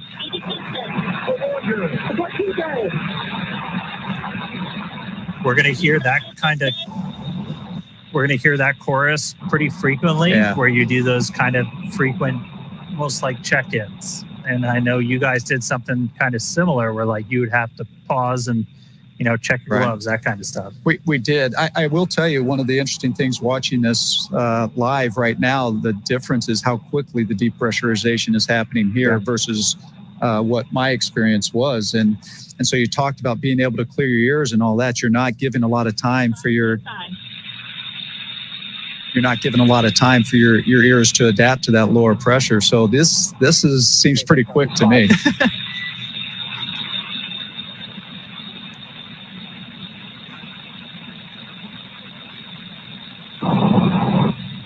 Yeah, breaking new ground with this, new suits, new operations for everything. We're at about 4.5. We're going to see that tick down. It's going to get down to just under 1, and it's not going to go all the way down. And then what we'll actually see is we've got a capability to open the hatch automatically. We've got a motor in it, but Jared's actually going to unlatch it, and he's going to give it a little tug to kind of break the seal, any of the kind of the stiction in the hatch itself. And that's going to kind of take the capsule down to its final vent before Sarah, who's at the displays, she's going to command the hatch to actually open. That's a good point. And, there will be slightly more pressure inside the capsule. So really just helping. 4 PSI, seat pressures look good. SpaceX copies 4.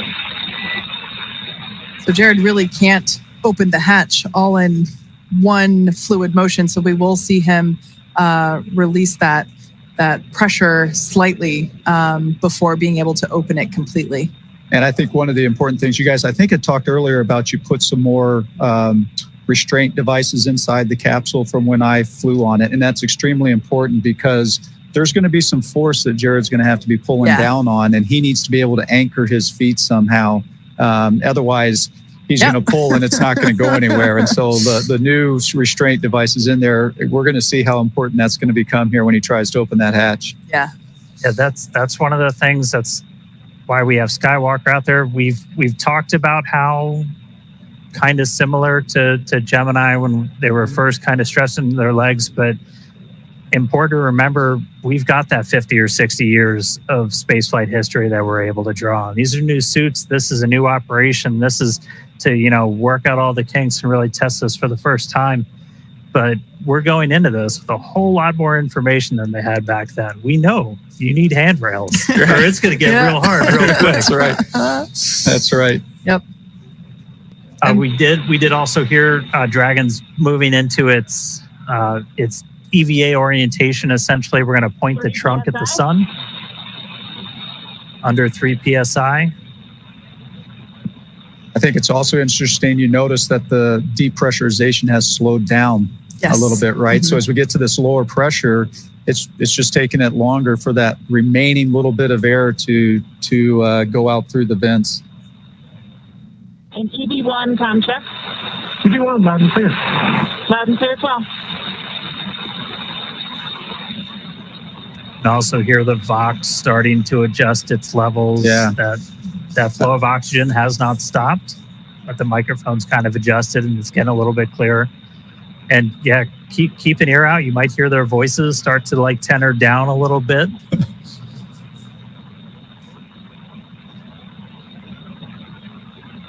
I do think that's an important point, Dan, that how important comm is, right? And when it's compromised a little bit just by that extra airflow and the Vox not keeping up with it right away, how challenging it was just to hear those calls. And they can be some pretty important calls. Of course. Comm is just critical. We can see Dragon capsule now approaching close to 2 PSIA. Like Dan mentioned earlier, that's going to get to just under 1.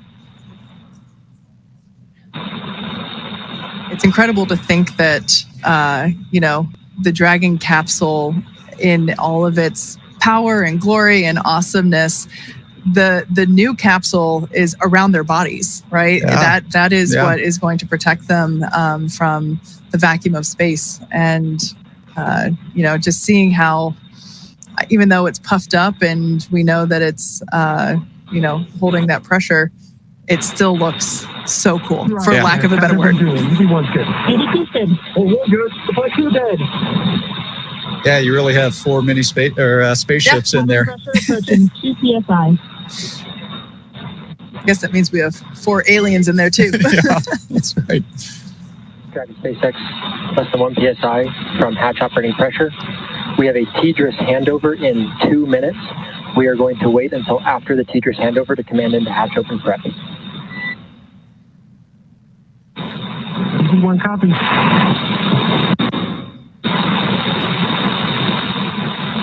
And I think you heard that the TDRS handover. So there's going to be a short period of time there where they're out of comm, and it's kind of interesting because we're at a very critical phase as well. And so you want to make sure you have all the data and the ability to talk to the astronauts before you actually take that next critical step.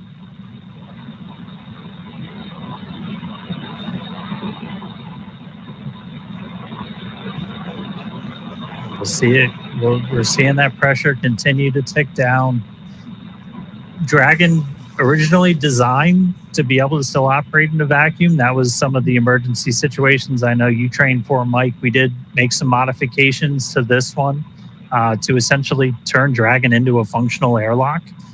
We added some additional vent paths.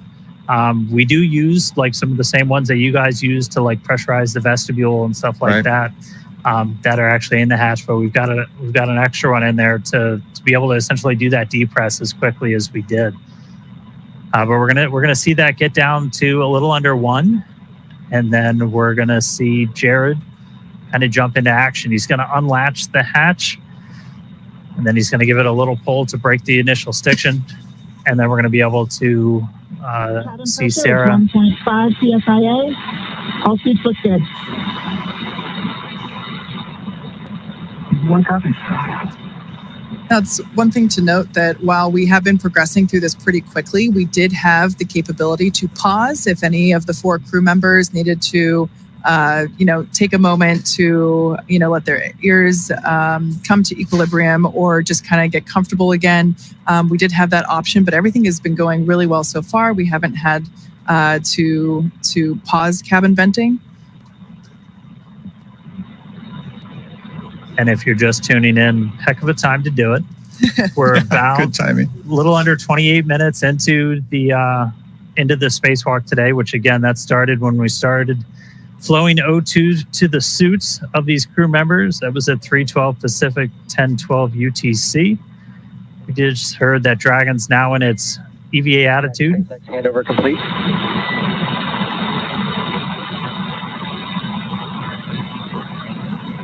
So again, we've got Dragon's trunk pointing towards the sun. We are with you on board, watching through the cross view.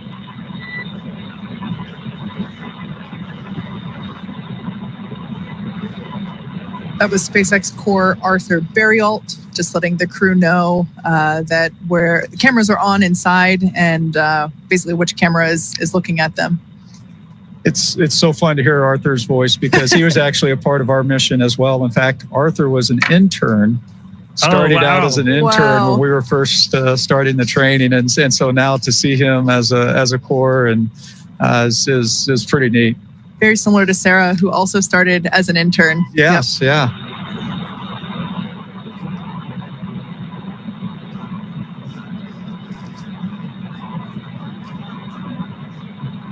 Right, we're coming up on 1 psi. You saw the light change a little bit through that window as we're in our EVA position, trunk facing the sun. That's going to help us with thermal inside the capsule and on the crew suits. Also going to make sure we're maintaining that optimal pointing for communications with the TDRS satellites. Once the hatch is open, we're going to disable any of the Draco thrusters that point forward, because you don't want thrusters firing off when a crew member's outside.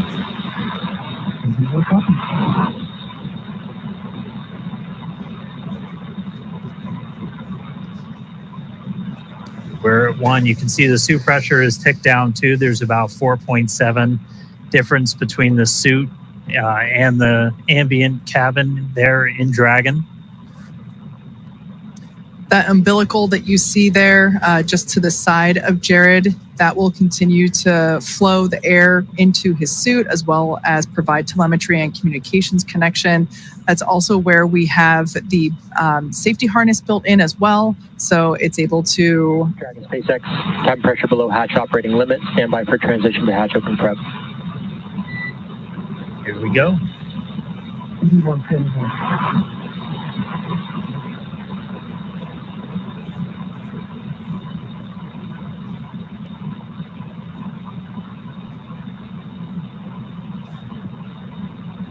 Mike, did you get to open the hatch? I did. Yes. Yeah. When you go out as EVA hatch open front. Dragon SpaceX, we're in EVA hatch open prep. Confirm crew ready to open hatch. That is great news. EV2 good. What good? EV1, we're ready to open hatch. SpaceX copies. Dragon, you are go to open hatch. Go. Excited. Copy that, SpaceX. Go to open the hatch. Mike, as you mentioned before, that continuous communication. Hatch handle.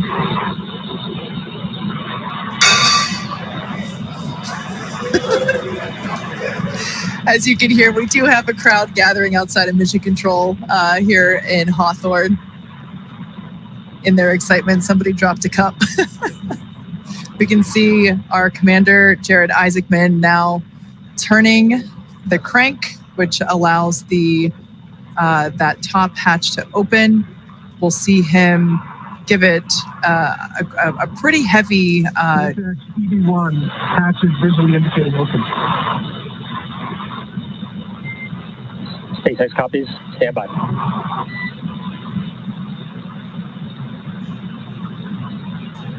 Should see him give that hatch a pretty strong jolt to release that stiction.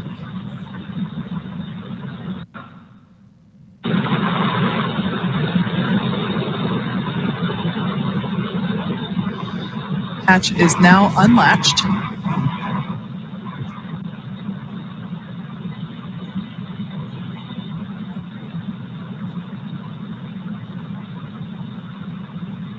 Mike talked about, you see him getting his feet set. That's right.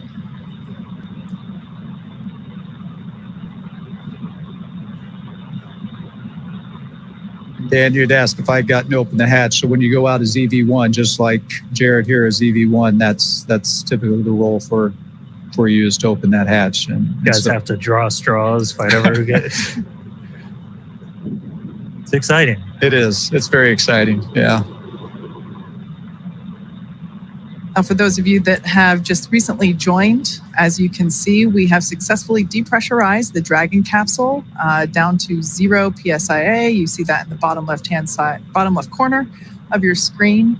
Our 4 Polaris Dawn crew members have gone through the O2 flow, and we see Commander Jared Isaacman now standing by to open that top hatch. The nose cone is already open. It opened just shortly after the crew got into orbit. So, Dragon SpaceX target pressure reached.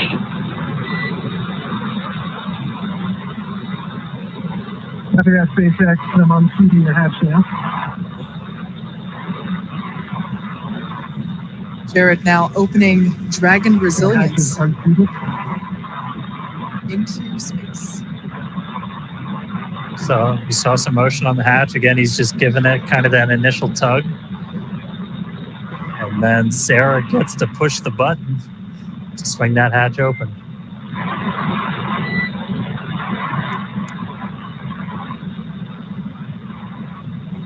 Much more movement there on the forward hatch.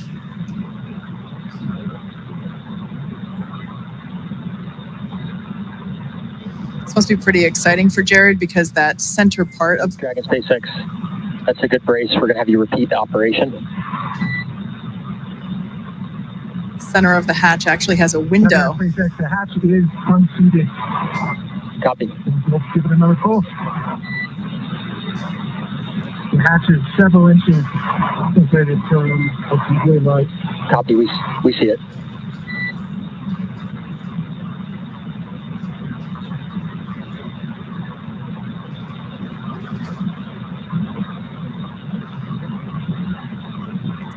Looking out that tiny window there in the forward hatch, knowing he is going to have a much bigger window in just minutes.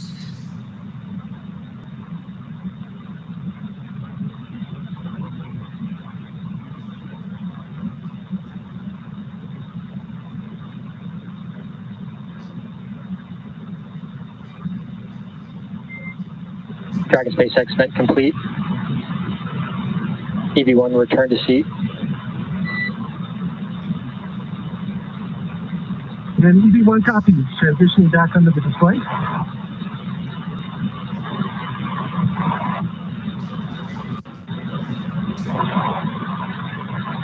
So again, one of the reasons we had Jared do that was to... Dragon SpaceX, we're actually watching that hatch. We're going to have you repeat the last operation. Sounds like they're going to have him repeat them. One of the reasons we're doing that is just to kind of vent any of that residual atmosphere. Up from under the display.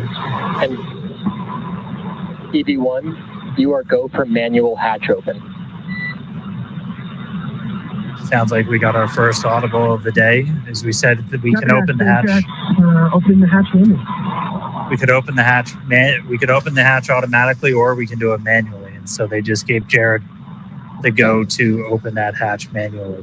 So we just went out of ground station reach, so we'll get the views back. Wow. We'll get the views back real shortly, and then the hatch will get we'll open. See a hatch open. And hopefully we see it. Yeah, hopefully we see a hatch open. The hatch is open. SpaceX copies. Hatch open. That is fantastic news for those that... SpaceX EV1, I'm looking at the seals. Initial view looks pretty good. I don't see any bulges or indentations. Copy on hatch seal report.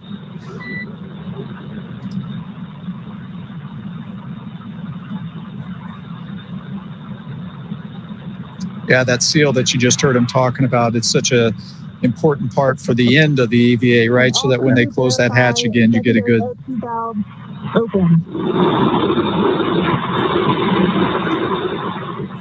Get a good seal of the hatch.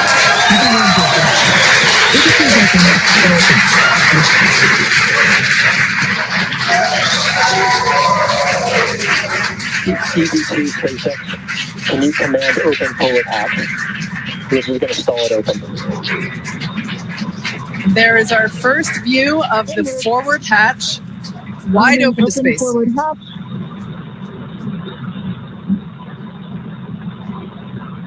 Altitude.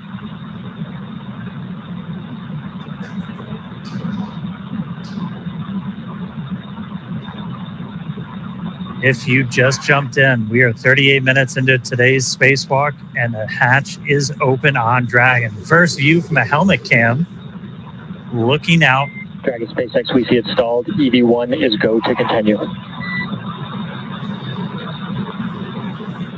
That structure you see there is... For egress.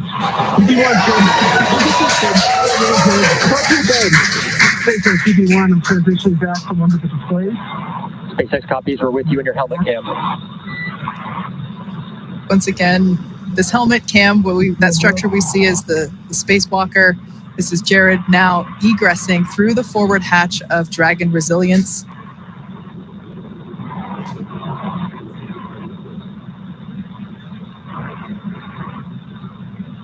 These are the first views of the first ever commercial spacewalk. And at the bottom of the mobility is progressive. I have a feeling the crowd is about to go wild. Good call. Approaching the top of the mobility is.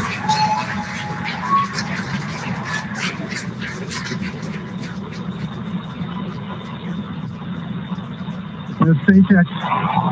Back at home, we all have a lot of work to do, but from here, Earth sure looks like a perfect world.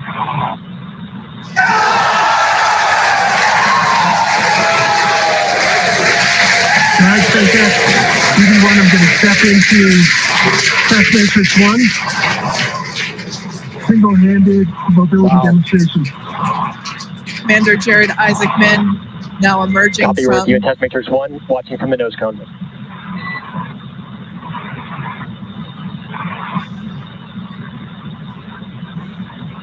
Up, down, left, and right are 3s.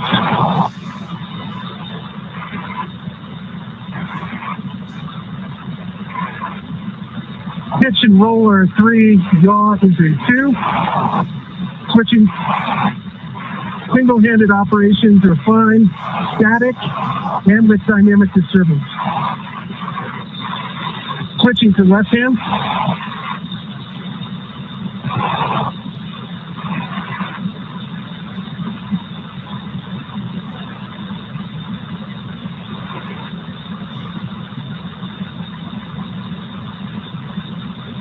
Up, down, left, and right are 3s, maybe a 2.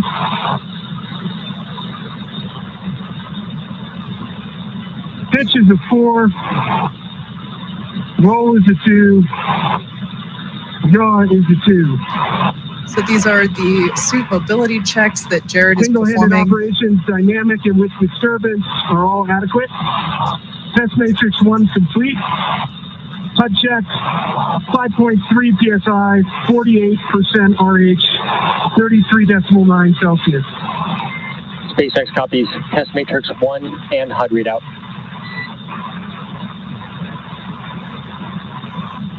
Crew ops check, EV1's good. EV1 good. Question good.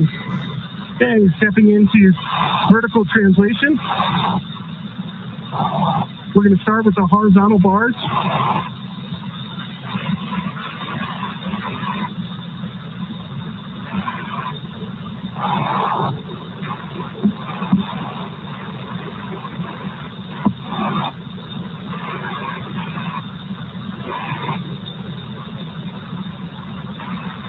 All right, we're going to transition over to vertical.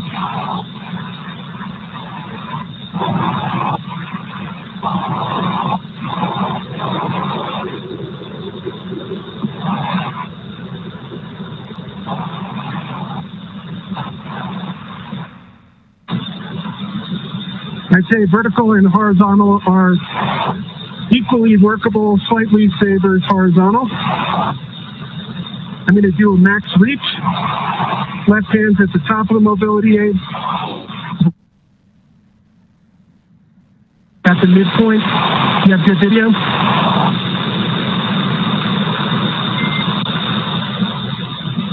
We just lost our live video. Stand by 1 minute. Okay, switching over to max reach. Switching hands. Copy that, SpaceX. I'm holding up at the max reach. And EV1, go ahead and continue the operation. We'll let you know we're back on with live video.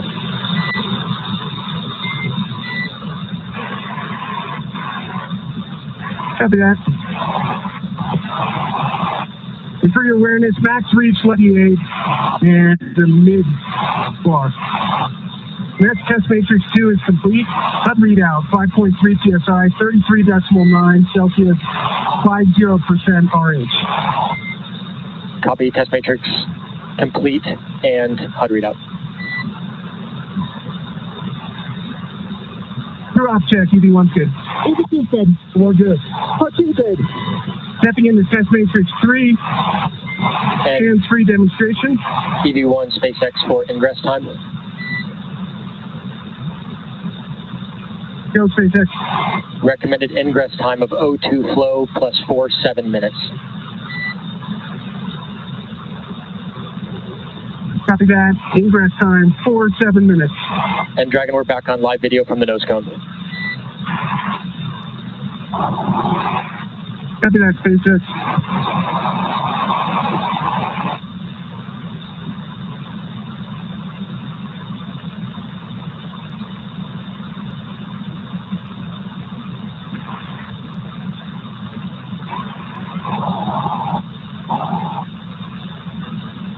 And SpaceX EV1,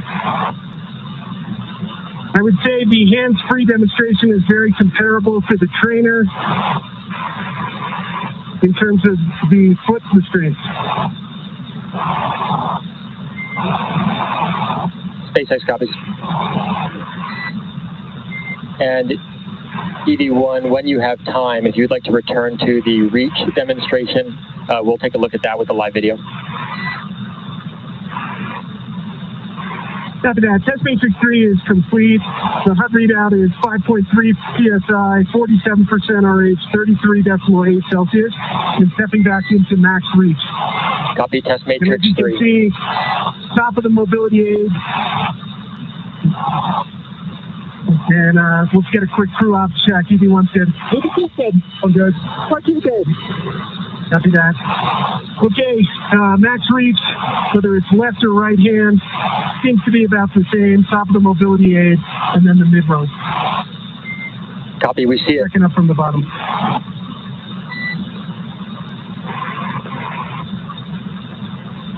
Any go back, SpaceX?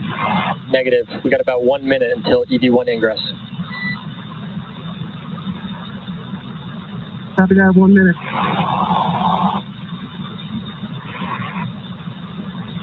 It's gorgeous.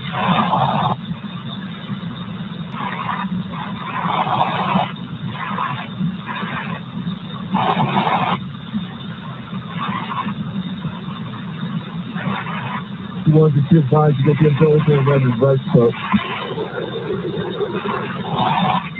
EV1, we're checking out your helmet cam now.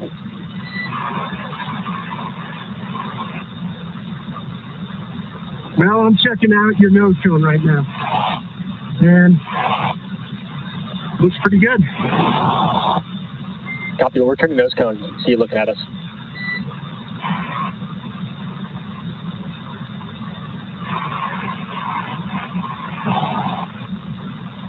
All right, we're coming up about that O2 flow timer time. Crew check for ingress. EV1 good. What you good? All right. SpaceX EV1. Congrats for the huge team efforts that it took to get us to this point. We know it's just the start. And I'm transitioning back into the vehicle.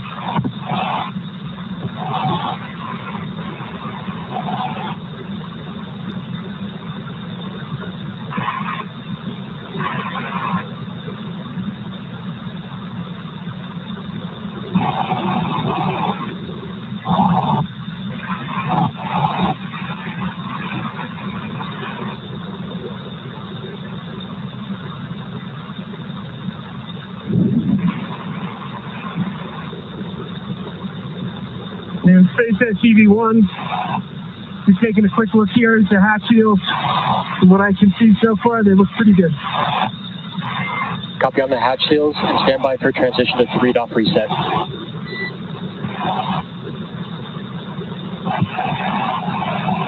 Copy that, SpaceX. Good.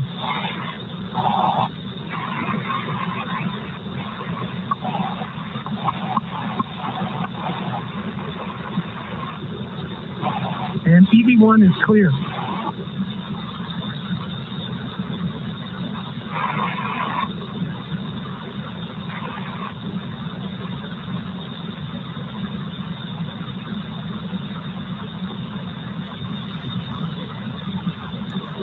All right, so Jared back inside. We heard him going through what's called the test matrix. It's basically just a bunch of maneuvers using different hands, using the foot mobility. 3-off reset is in progress. Calling out numbers. Right now, though, we're doing, you just heard Arthur call up 3-off reset. So we didn't use any of the forward thrusters while Jared was out there. We're re-enabling them, putting us back in our perfect attitude before Sarah gets ready to go out the door. Fun thing to note, it's still not a perfect vacuum inside a Dragon. It's an open loop system, so oxygen is kind of getting dumped into the cabin as this is going on. So you got a higher pressure in Dragon than you have outside. So we're not worried about thruster pluming. Yeah. Now you mentioned Sarah, just like Jared, she will have 10 to 15 minutes outside, perform those same sets of mobility tests as Jared. Like we heard the Corps do with EV1, they will call out when there's 1 minute remaining. SpaceX, attitude reset complete. EV2, go for egress. There's Sarah's clear to proceed. Crew check for EV2 egress. EV1's good. EV2's good. All good. What two good? EV2 is going to go stand in the door and then step outside. Now, this test matrix that Jared just performed and the one that Sarah's about to perform, they have both committed to memory in order to execute these. We saw it being done pretty efficiently. I can't believe how quickly that time went by. Mike, we were talking about how your spacewalks were hours and these guys only have 10 to 15 minutes, and it just like that. Yeah, it can go pretty quick, and but fortunately, Feels looks good. I see a little bit of a bulge between 14 and 13.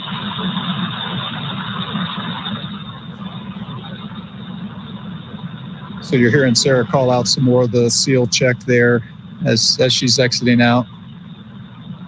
It's reseated. SpaceX copies that report. Good fix. So this was something we knew might happen. And Sarah, between 28 and 27. Copy. the crew trained on exactly what to do in this scenario. Just pop it back in. And Reseat one it. final between 19 and 18.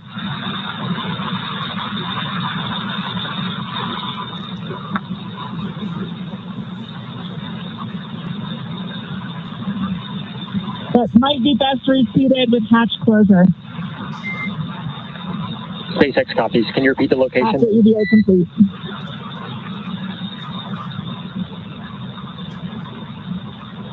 Between 19 and 18. All right, copy. I'll track that and ask again when you're ingress. Copy. EV2 is proceeding with egress. Super exciting to see this. Our fellow SpaceXer, Yeah. Sarah Gillis, now about to make her spacewalk. EV1, I'm going to hand this back to you.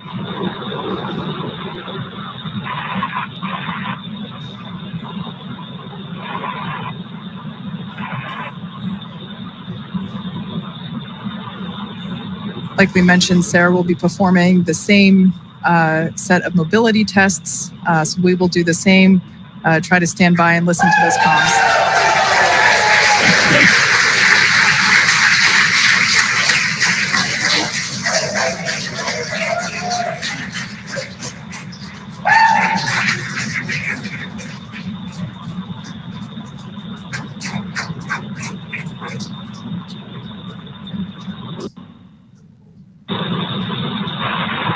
I mean, I said it before, a lot of us work here because we want to do this. All right, stepping into test matrix 1 for single-handed mobility. Really cool to see one of our own out there. That's awesome.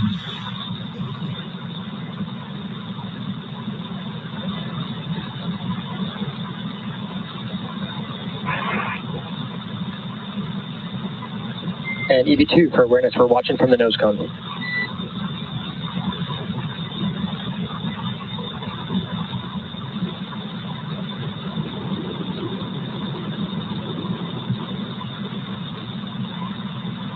And copy all.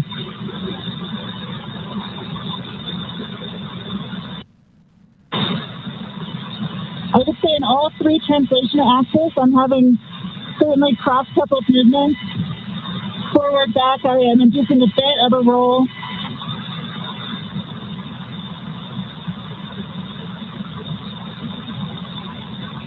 Similarly with left, right, and up, down, a bit of a pitch, but all are achievable, rating of 3.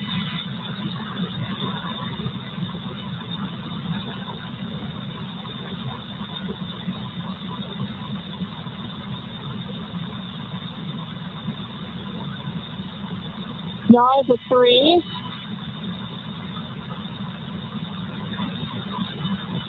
Roll is a 4. And pitch is a 3.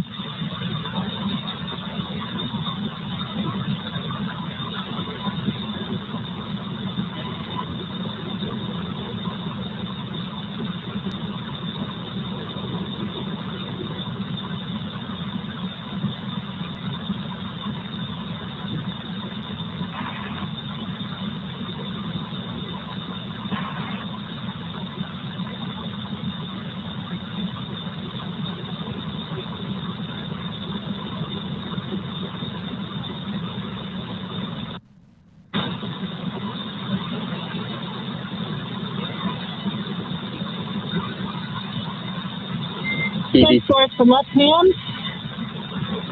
Stepping into vertical translation.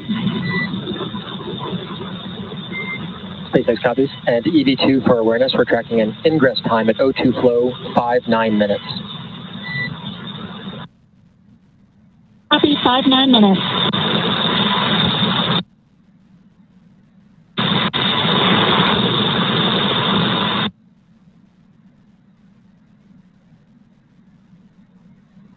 Horizontal bars are definitely preferred.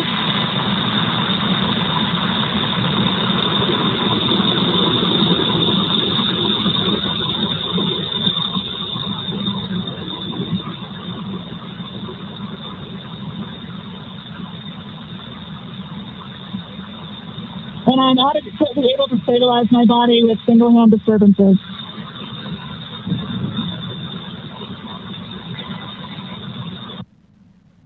Clear for both left and right.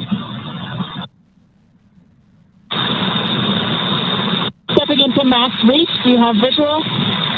Affirm, we have visual on the nose cone. Copy from bar 4 to bar 2, from top down.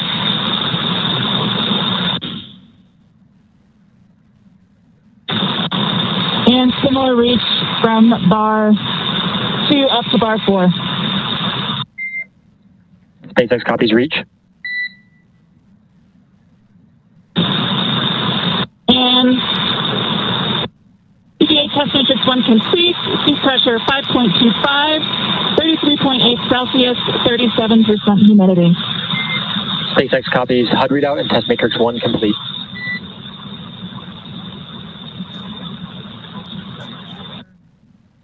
Copy, stepping into test matrix 2.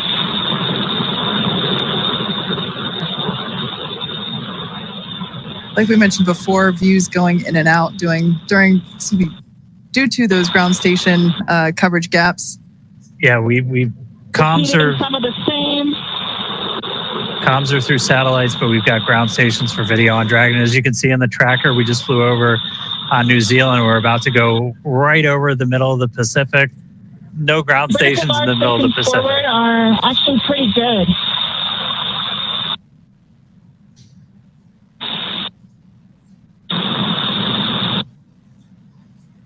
We're hearing the voice of mission specialist Sarah Gillis, our fellow SpaceXer on her spacewalk.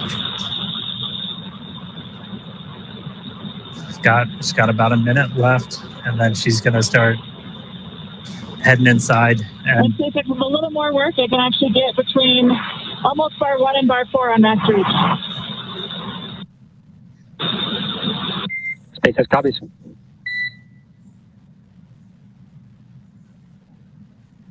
and you could see the Earth dark, and we flew into like an orbital. All right, and test matrix 2, time to combine them, so we'll call that complete.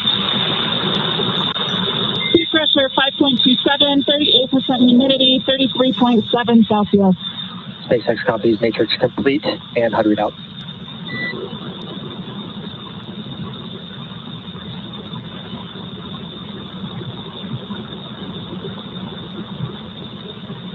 Step engine to hands-free demo. I'm able to engage and disengage my feet.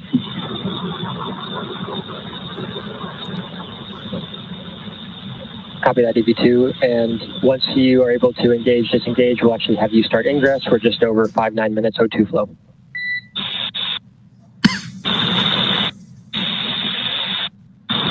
Copy.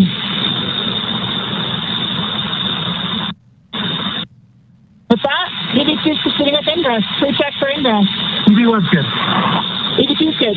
Good. 14 good. Copy. Coming on in.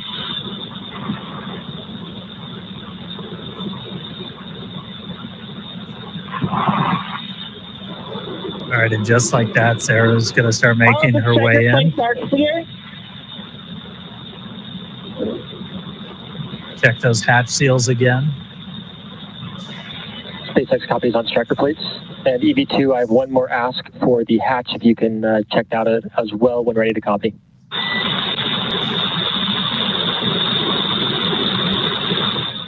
Ready?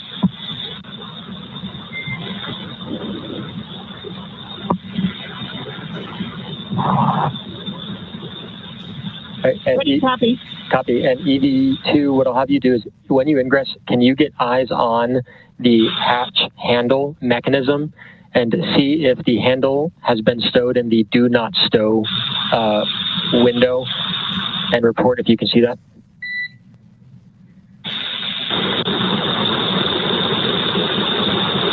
Checking.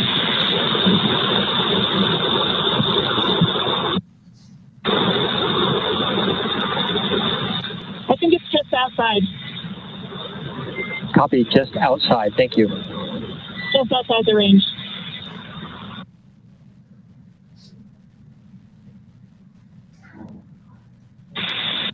And for awareness, I do see a couple of those same points bulging again between 12 and 13. Copy, your go-to address. No, mostly between 12 and 13 right now. SpaceX copies at 12. If you can, your go-to address those. Copy and work.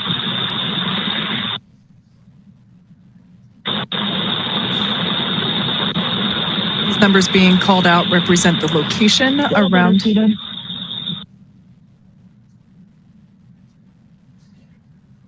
Yeah, the location around the circular hatch, just identifying where these bulges are. So Sarah's now reseating that seal. Not quite able to reach the back one, so we'll proceed with clearing for hatch closure.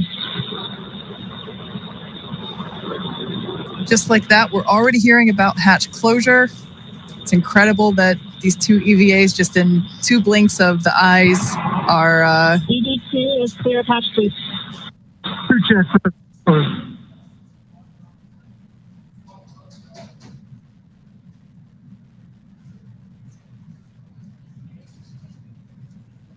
On your screen there is SpaceX Core, or Crew Operations and Resource Engineer. On duty tonight is Arthur Berrialt.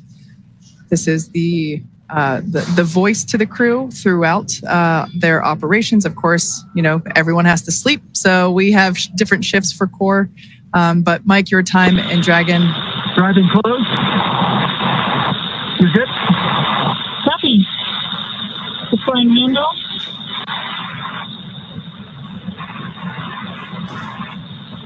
Applying force. And closing.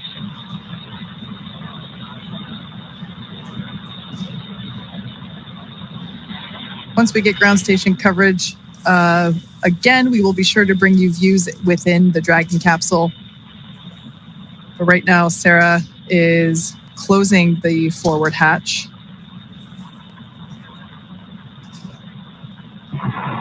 It sounds like we might give the motor a try. Please confirm the hatch is visually indicating closed. Command hatches verified latched. Great, commanding EVA hatch closed.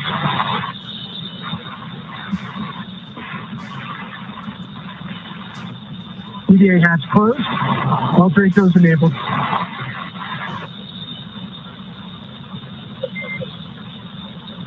Dragon SpaceX, we see EVA hatch closed and pressure indicates good hatch seal. Stand by for transition to EVA repress 1.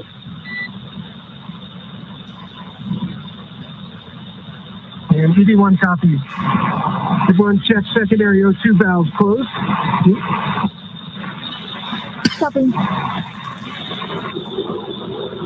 I'm going to support 1 on this. EV1 closed. EV2 closed. 1 closed. 14 closed.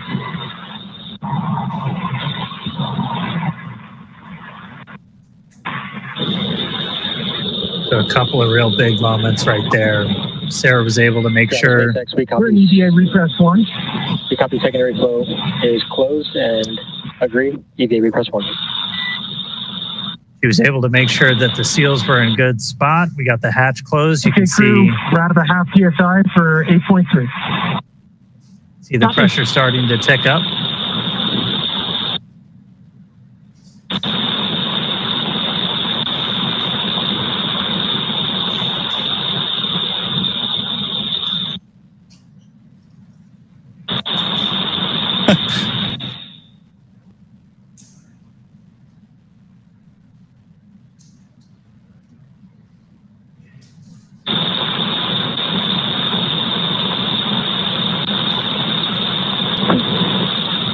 the final confirmation. Everyone confirm secondary O2 valves are closed.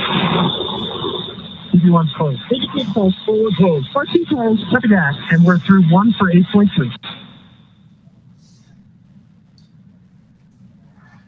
All right, so each of the crew just closed those secondary O2 valves on their umbilicals. Again, that was primarily for cooling during the spacewalk itself. The suit's still pressurized by that primary, and now we're going to start to see the pressure tick up inside of Dragon. Right after they get the hatch closed, they're able to do kind of an initial pressure check, because again, oxygen, it's an open loop system with these suits still flowing into the cabin. You're able to see positive pressure response showing that the cabin, the hatch was closed and was sealed. We'll still do a leak check on our way kind of back up to our nominal cabin pressure. So we're going to continue ticking up until we're about 8.3 PSI, and then we're going to transition into the second phase of our repress. Really the difference between repress 1, repress 2 is how frequently we're injecting atmosphere, as kind of the repress is also pretty unique with Dragon. We're repressurizing with just nitrogen right now, which is a little bit unique. Obviously, you have nitrogen and oxygen in your atmosphere. With this, we have O2 flowing into the cabin through the suits, so we only need to add nitrogen. So we're able to just basically add a bunch of that to really start getting your pressure up. O2 continues to flow into the cabin through the suits, and we're going to continue pressurizing until we're pretty much right back at our 14. Fan 1 from an Army medium suit.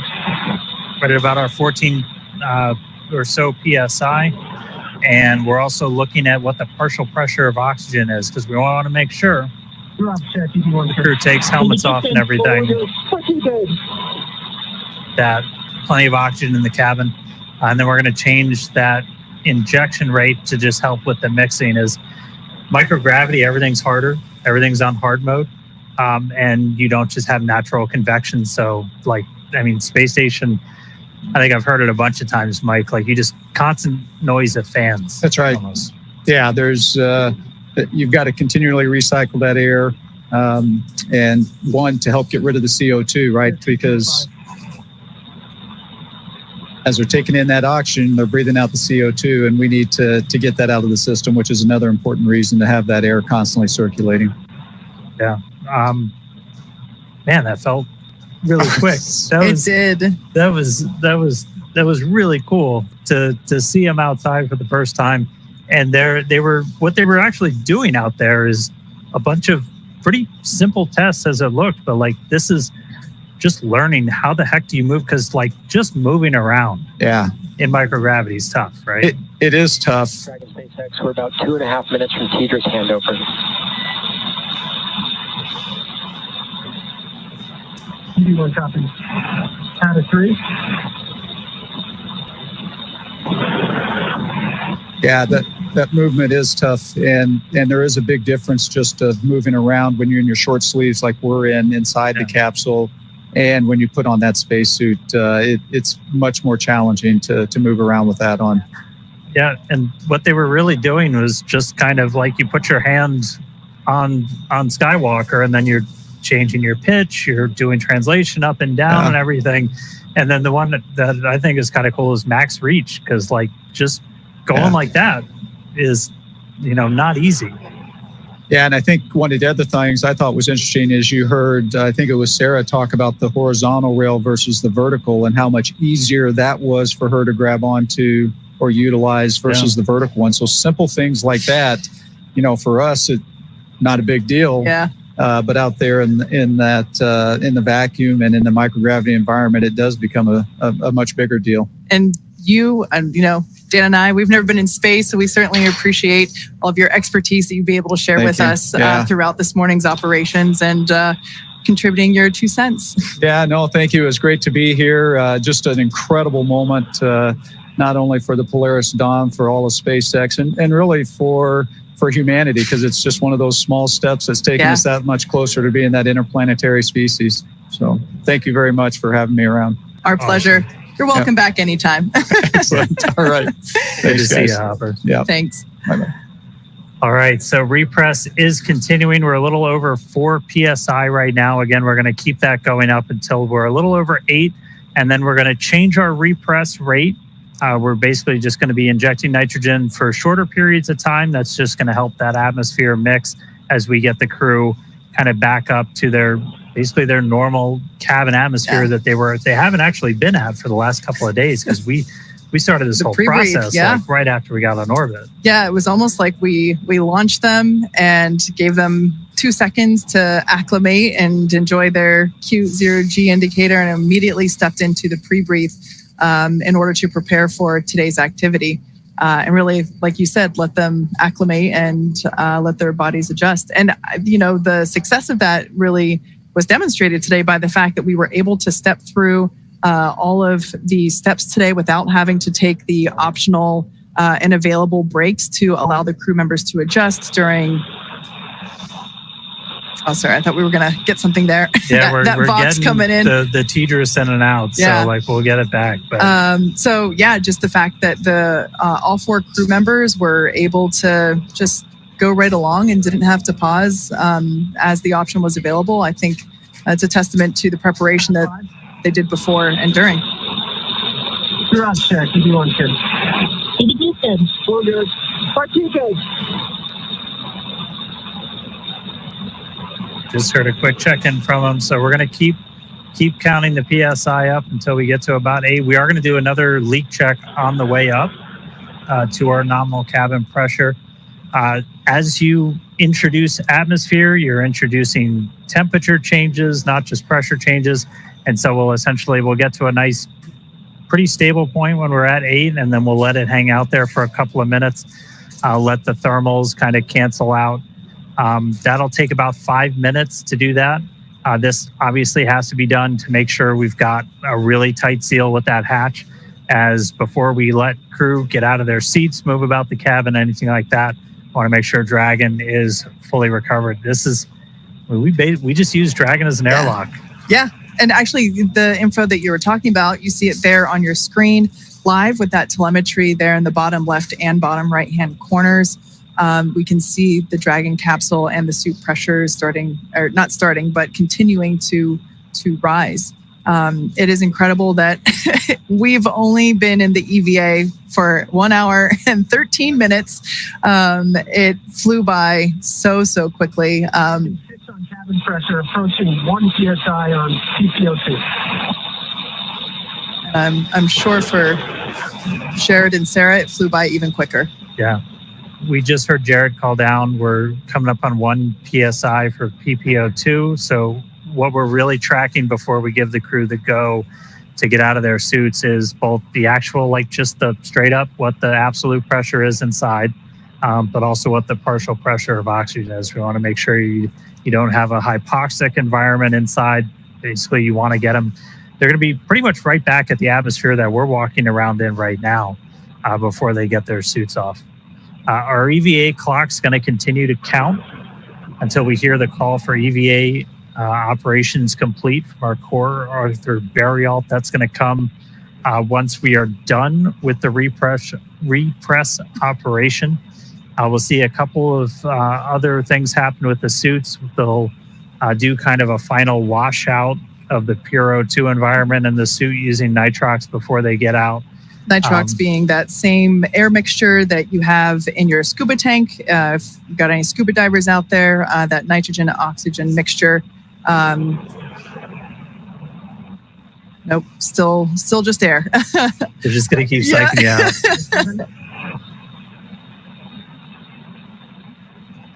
We should hopefully be getting video back from ground stations. SpaceX. Captain 70.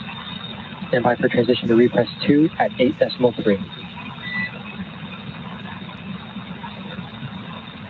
Okay, copy that, SpaceX. We're following along. Repress 2 at 8.3.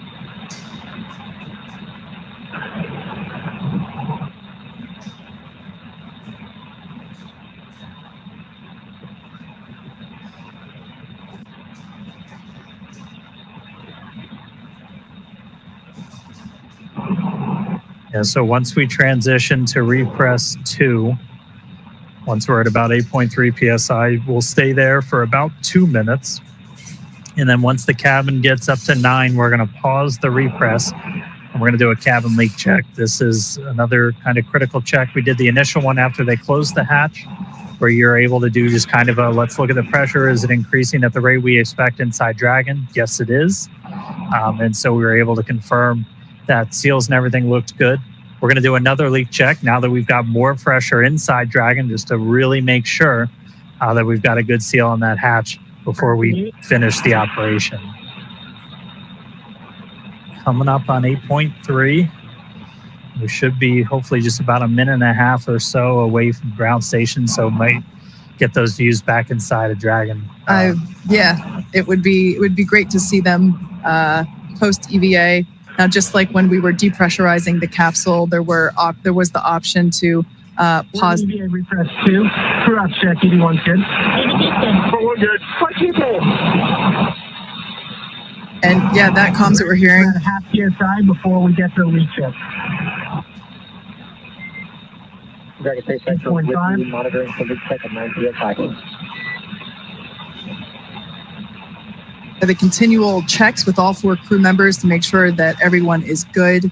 If the answer to one of those checks was no, there would be an option in this repress sequence to pause, possibly to reduce the, allow for ear pressure equalization. But again, just like the way that we depressurize now this repress, it seems to be going really smoothly. Yeah, we're just about at 9. I'm going to say we're almost there, and then it's going to tick up. But we're going to pause at 9. We're going to do another cabin leak check. So we should hear that momentarily. All right, we're in EVA repress 2, stop.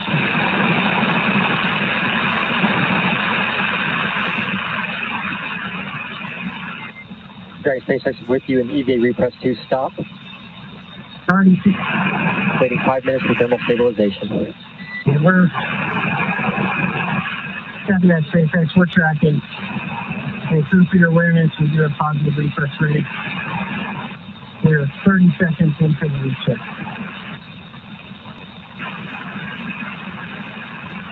Like we mentioned earlier, right now this repress is being done with nitrogen.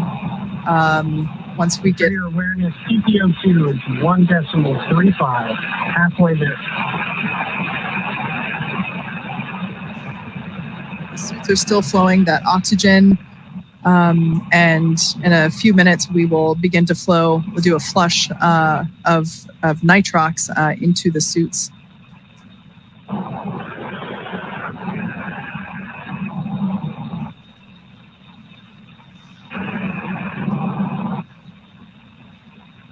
All right, we got our views back. There they are. It's a little sad to see that forward hatch closed again. It's got to be really hard when they tell you it's time to go back in. Yeah. Just one more minute. Yeah. It reminds me of when I was a kid swimming in the pool. You know, time to get out. Just one more minute. I mean, it speaks to the professionalism for Jared, for Sarah, for the whole crew, really. Yeah. Like that's got to be, this is something they've been training for years. And it's got to be really hard not to go for those, that extra 30 seconds, but they're true professionals. Yep. They know there's a timeline. We're 2 minutes into the 8-minute leak check. Crew ops check. One's good. One good. What you good? PPO2 just passed 1.5.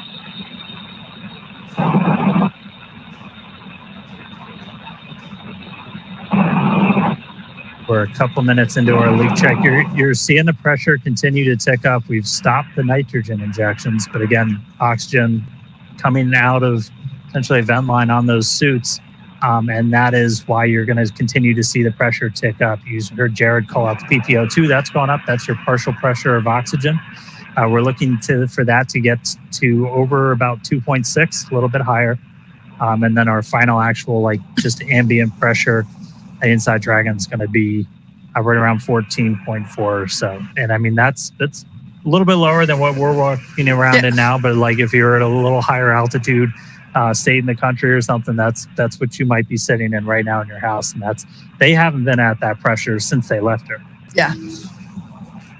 But After we get all the way up there, we're going to do kind of a final flush of the suits using that nitrox that Kay was talking about. That takes them out of that pure oxygen environment. And that's one of the final steps before we'll hear that call from Arthur of EVA operations complete. And that's when our clock's going to stop. Our spacewalk did start today at 3:12 a.m. Pacific, 10:12 UTC. It's continuing to tick up. Ours was unique. We talked about it a little bit with Mike. There's different rules for every single spacewalk. It's kind of, it's fun, a little challenging sometimes to track all of them. Even on the space station, there's... We're halfway through the leak check. Still positive research.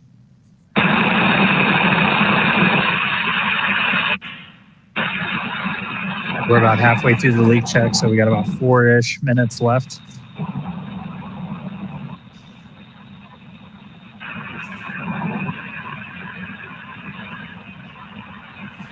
We can see the pressure inside Dragon stabilized during this leak check at 9.4. Helps to ensure that that forward hatch is properly sealed and shut. It's very similar to a suit leak check that we do in terms of sustaining a pressure and measuring that pressure over a period of time. Obviously the leak check for the capsule takes a little longer than the individual suit leak checks. But so far, so good. A little bit more than halfway through. Yeah, bigger volume. Check evaluation period start 3 minutes. All right, so we hit... Copy that, SpaceX. We're tracking. Hit essentially a thermal stabilization. So again, this is the fun...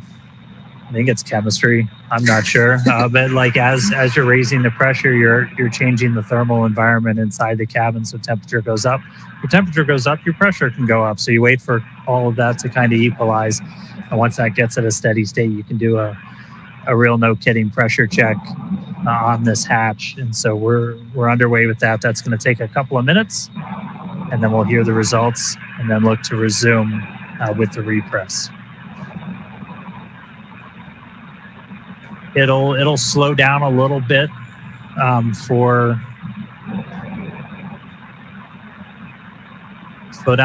the remaining of the repress. Kind of going in reverse. When we did the depress, that initial, a lot of that atmosphere is flowing over, and once we got down low, it started to slow.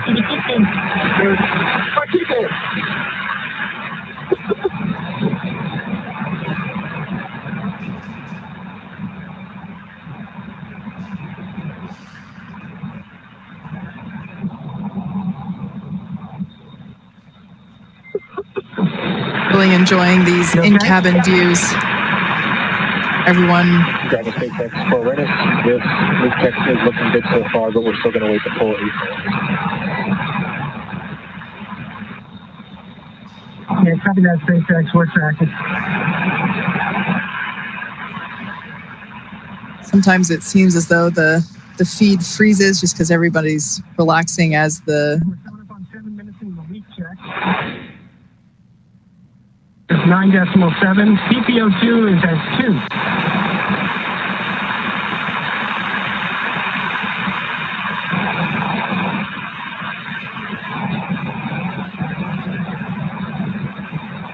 2. Enough.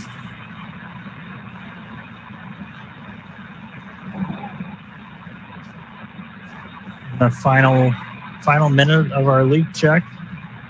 Reports on the ground. Everything's still looking good.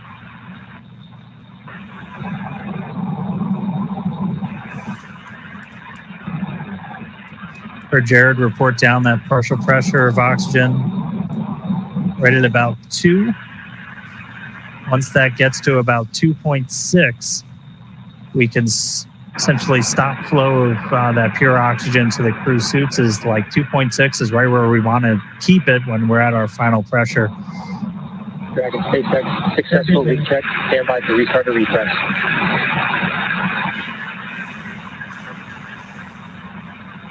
Copy that, SpaceX. We're following. Great news there. Successful leak check of the cabin. Refresh 2.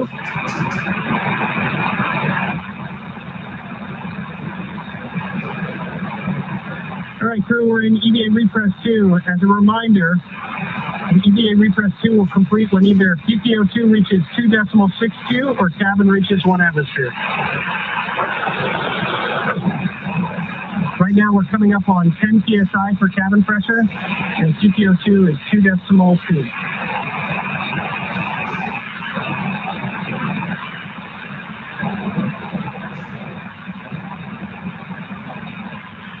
It's a really good explainer there from Jared. Again, those are the values we're looking at. We're seeing the PPO2, that partial pressure of oxygen, continue to tick up. Once that gets to about 2.62, we're going to be done flowing that pure oxygen to the suits of the crew.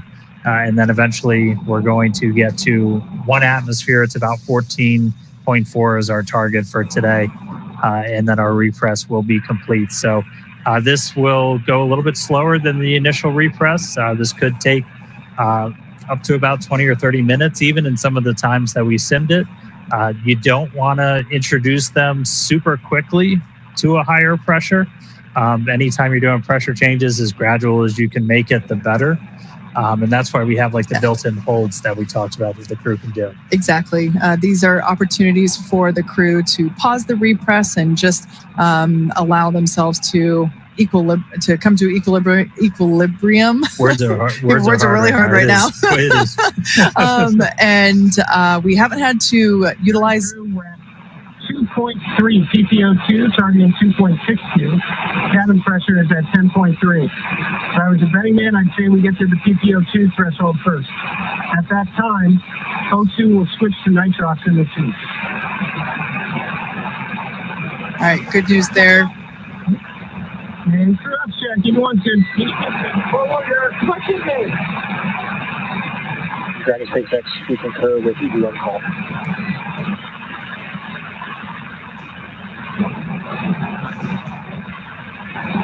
Continuing to repress the cabin. We had a successful leak check, and you can follow along with the repress along with the data there at the bottom of your screen.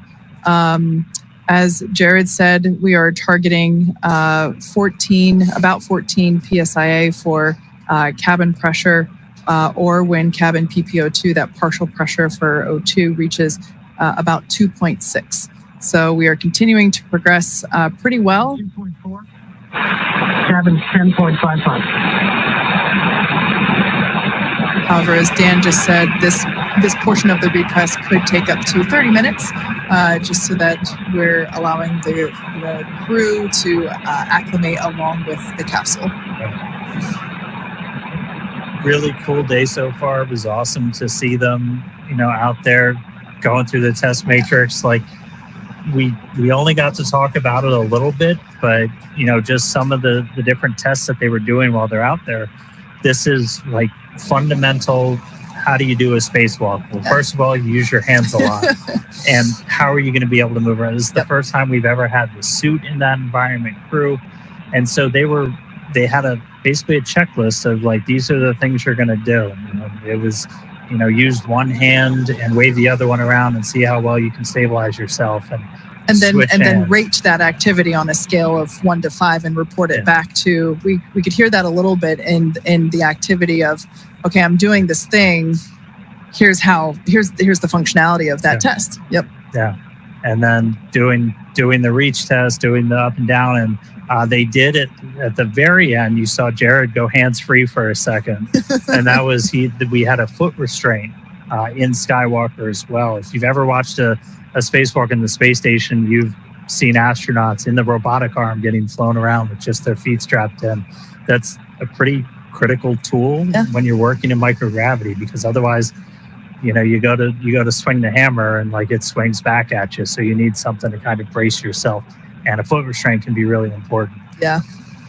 It was, we also saw the helmet cam getting checked out. That was certainly a highlight for us to see what Jared was seeing. even though at that point I think we were in, the orbital night. But it was many amazing views, and it went by so quickly. Both Jared and and we're back. We got views again. SpaceX is with you. Reminder to start manual timer on nitrox to suits.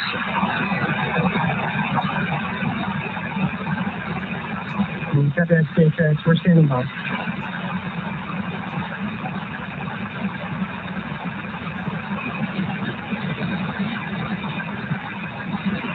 There it is. Clock started.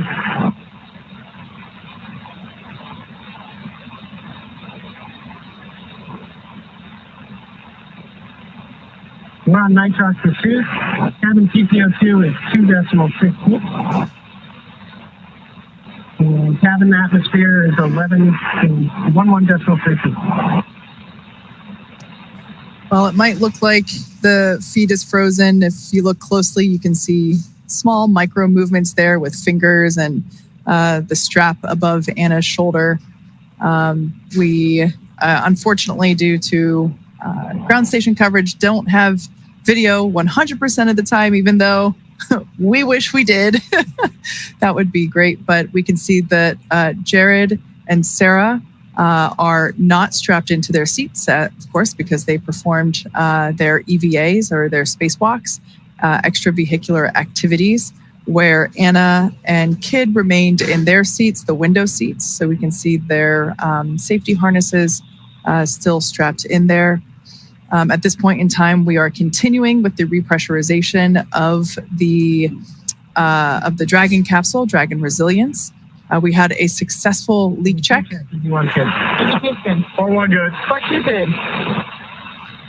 Commander Jared Isaacman continuing to check in with his three fellow. Secondary O2 valve open.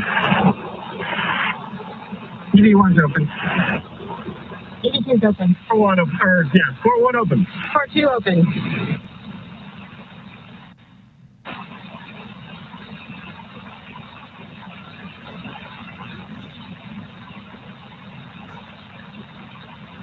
Continuing to repressurize the Dragon capsule.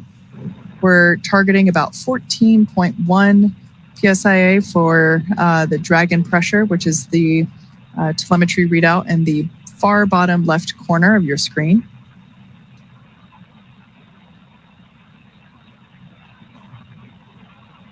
Yep, and along with that, we're also tracking the partial pressure of oxygen. So we did hear that they've stopped the flow of pure O2 to the suits, and they've switched over to nitrox.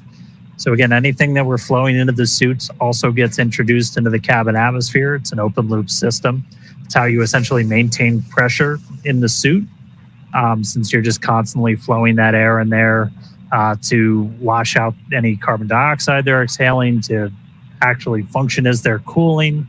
So we're switching over to nitrox just to make sure we maintain kind of the right balance of nitrogen and oxygen in that cabin before they get to go to take their suits off. So we're already at that for the O2. And so we're on nitrox in the suits now, still injecting kind of the pure nitrogen into the cabin itself. And the teams just keep an eye on the O2 levels as we go throughout, and we can adjust our injections as we need to. So we're just kind of hanging out now, waiting until they get to that 14, a little over 14, and then the call we're going to be listening for is going to be EVA operations complete from Arthur.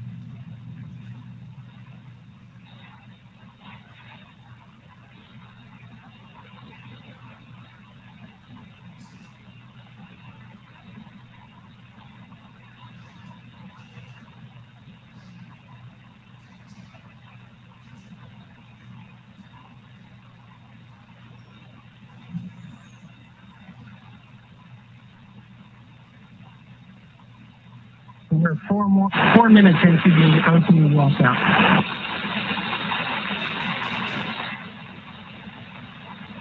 Cabin TPO2 is 2.9, cabin pressure 12.5.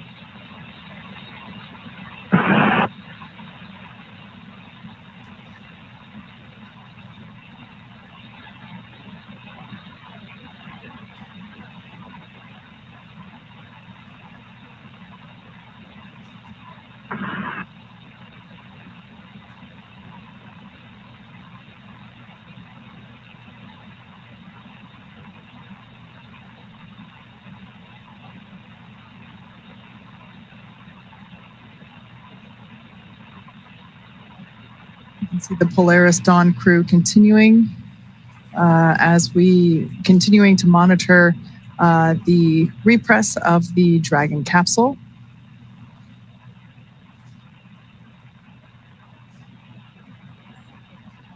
On the far left side of your screen is Mission Specialist and Medical Officer Anna Menon.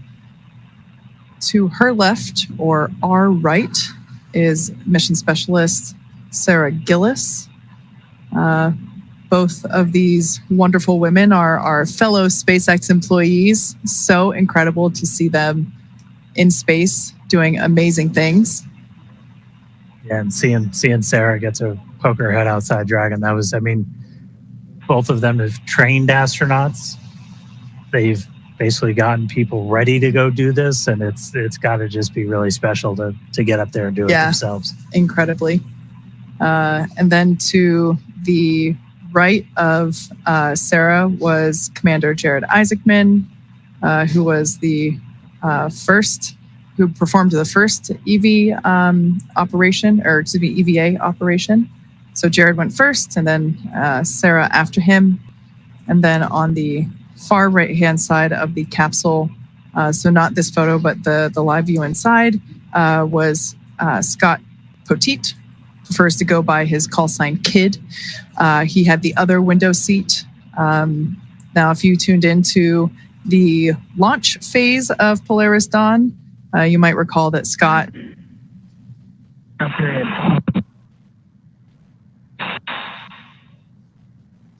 3 PSI. Cabin pressure is 13.3. Scott is actually our Polaris Dawn pilot. So in order to enable EVA operations, he and Sarah had to swap seats.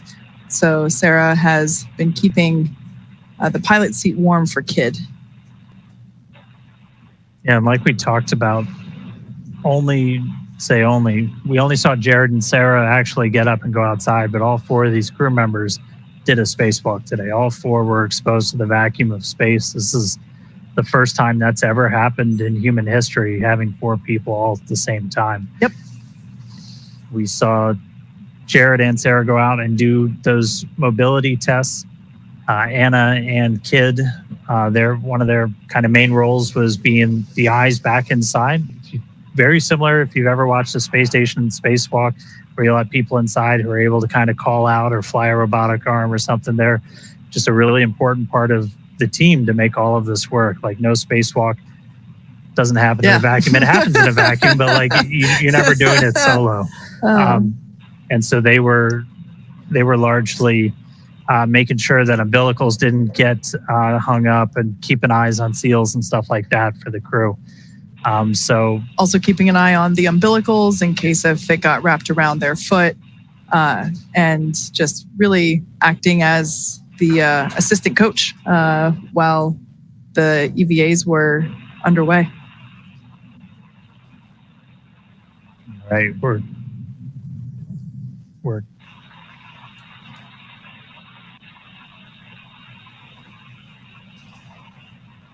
coming up on 14 PSI. Again, we're already at the oxygen levels in the cabin that we'd look for.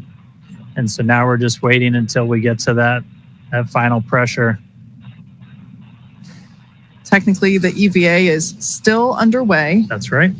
We have not yet heard the call out, EVA complete.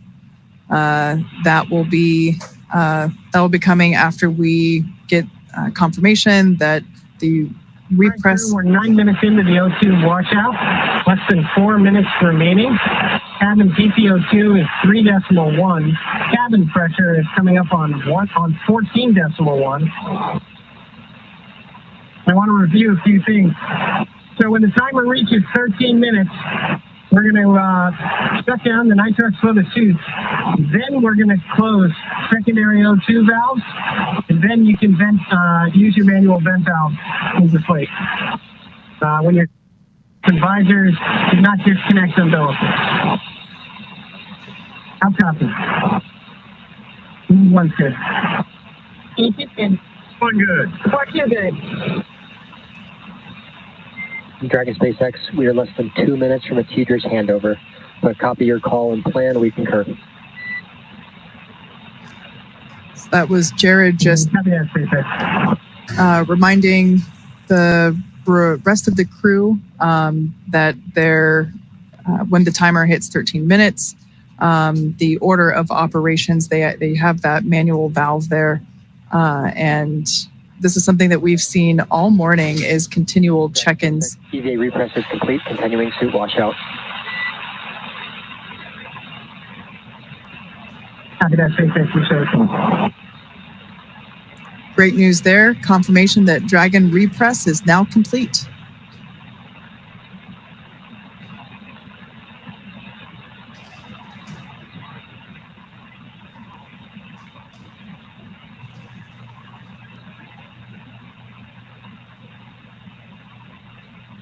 So right now we're just waiting for that final, we call it the O2 washout. So again, we've been using nitrox instead of the pure oxygen into those suits.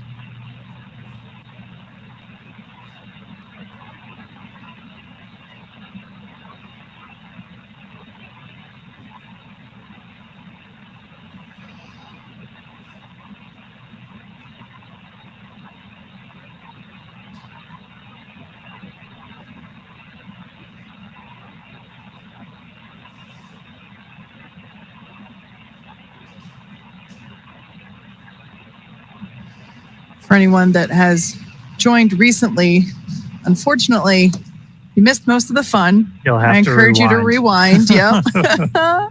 Go back about an hour. We have had successful completion of both Jared and Sarah's spacewalks. We saw them move through their test matrix and perform the suit mobility tests and the testing of the Skywalker mobility aid located at the top of the Dragon capsule. 1 minute to go. They moved through it quite quickly, really quite in the blink of an eye. And we've closed the forward hatch. We have repressurized the Dragon capsule, and we're now standing by for really the final operations of the morning.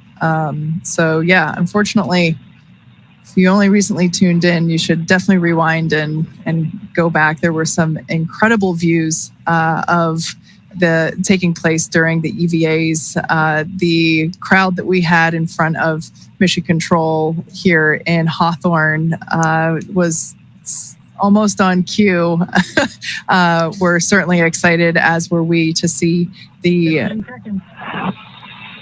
views of Jared and Sarah emerging from the top of Dragon Resilience. It's been quite a morning, and I can't believe it's already almost 5 a.m. Pacific. We had there it is. Arming, disconnecting nitrox to suit.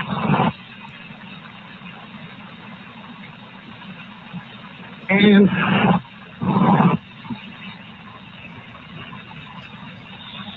one in yet? Yep, please.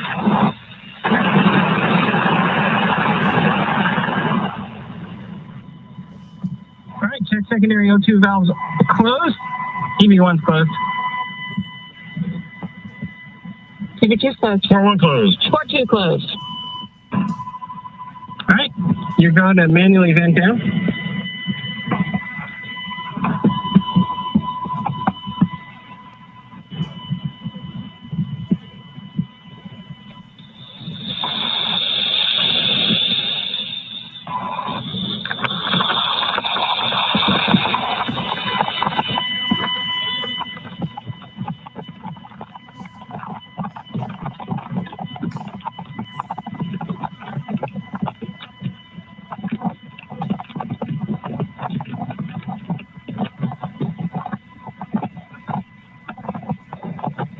Previously ringing. Checkbox. Yes, everybody.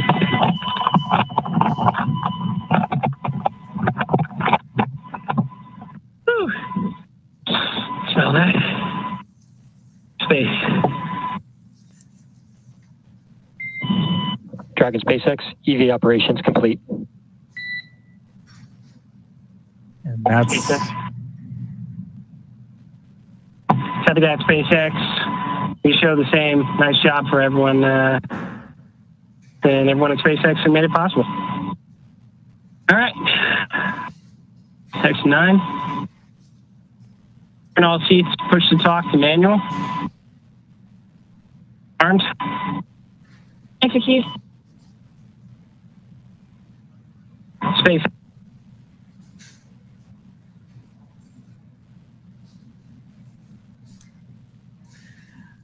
Wow. If you're just joining us, we just heard the call out that EVA operations are complete, which marks the completion. EV1, comm check on manual push to talk. Manual push to talk, loud and clear. All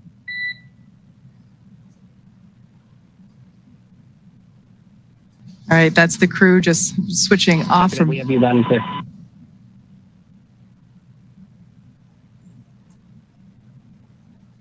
Just switching off from Vox and back onto the push to talk. That silence, really, that's it. That was the first ever commercial spacewalk. We started at 3:12 a.m. Pacific time, which puts us at 1 hour and 46 minutes. The 4 astronauts on board Dragon Resilience performed a suited pre-breathe process to acclimate their bodies for the reduced pressure. After that, cabin was vented and the hatch door was opened. And Mission Commander Jared Isaacman, he was the first to exit the spacecraft. He got out there. We saw him right as we were starting to get into that orbital sunset. He was able to complete all of his tasks before he ingressed, got back inside of Dragon. We did that quick attitude adjustment, and then it was SpaceX's own Sarah Gillis, the second to exit the spacecraft, do her task for the EVA. Jared and Sarah got back inside. Everybody's reporting back healthy. We had a pretty smooth and nominal repress. Our mission pilot, Scott Kidd Poteet, and our mission specialist and medical officer, Anna Menon, have been supporting the spacewalk throughout from inside.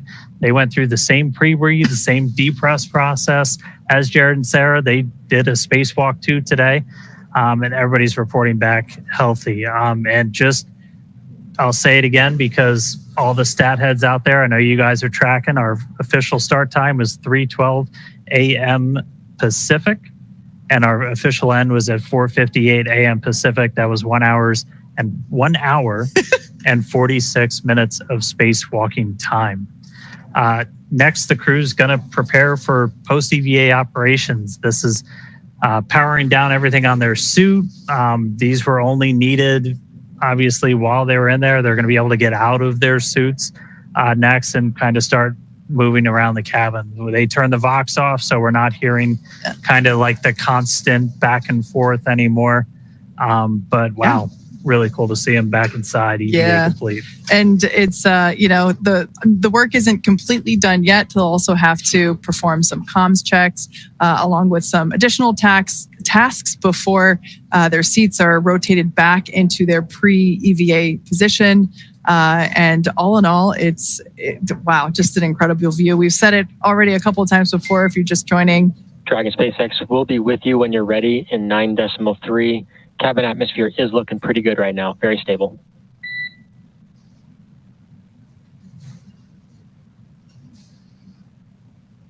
Yeah, copy that, SpaceX, and we are ready for your seat rotation. SpaceX all copies. right, Report when that initiating. is incredible news. Okay, we're moving into sea rotation. So again, after that, the crew will be able to get out of their suits, and that'll be the end of just a really successful day. Hour and 46 minutes of spacewalking today. So the Polaris Dawn crew, they're back in their seats inside Dragon, completed a successful spacewalk, the first ever from Dragon. A massive congratulations to the crew, all the teams at SpaceX who made this possible. Spacewalks are hard, and this was an incredible amount of work over years to get ready. Special thanks to Mike Hopper for being here with us today, sharing some great insights. Always good to have somebody who's done the thing to help you explain like Yeah. what's happening. That was awesome. Not only having done EVAs himself, but also he's a Dragon rider. He Yeah. commanded the Crew 1 mission. So it was great to have him. Now, Polaris Dawn is the first mission in the Polaris program that will demonstrate new technologies, conduct extensive research, and ultimately culminate in a flight of SpaceX's Starship with humans on board.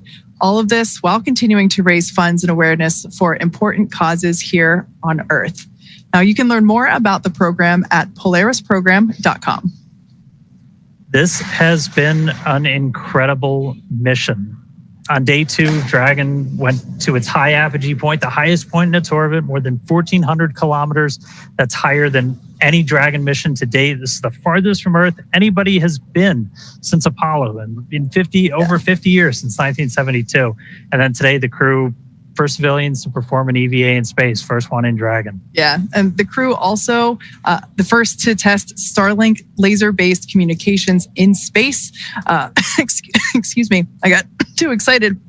And of course, we'll also be back to bring you live coverage of Splashdown, which we are hoping to have in a couple of days, obviously weather dependent. But you can stay on top of all of the SpaceX updates by following us on X. Thank you for watching, and we'll see you back here real soon.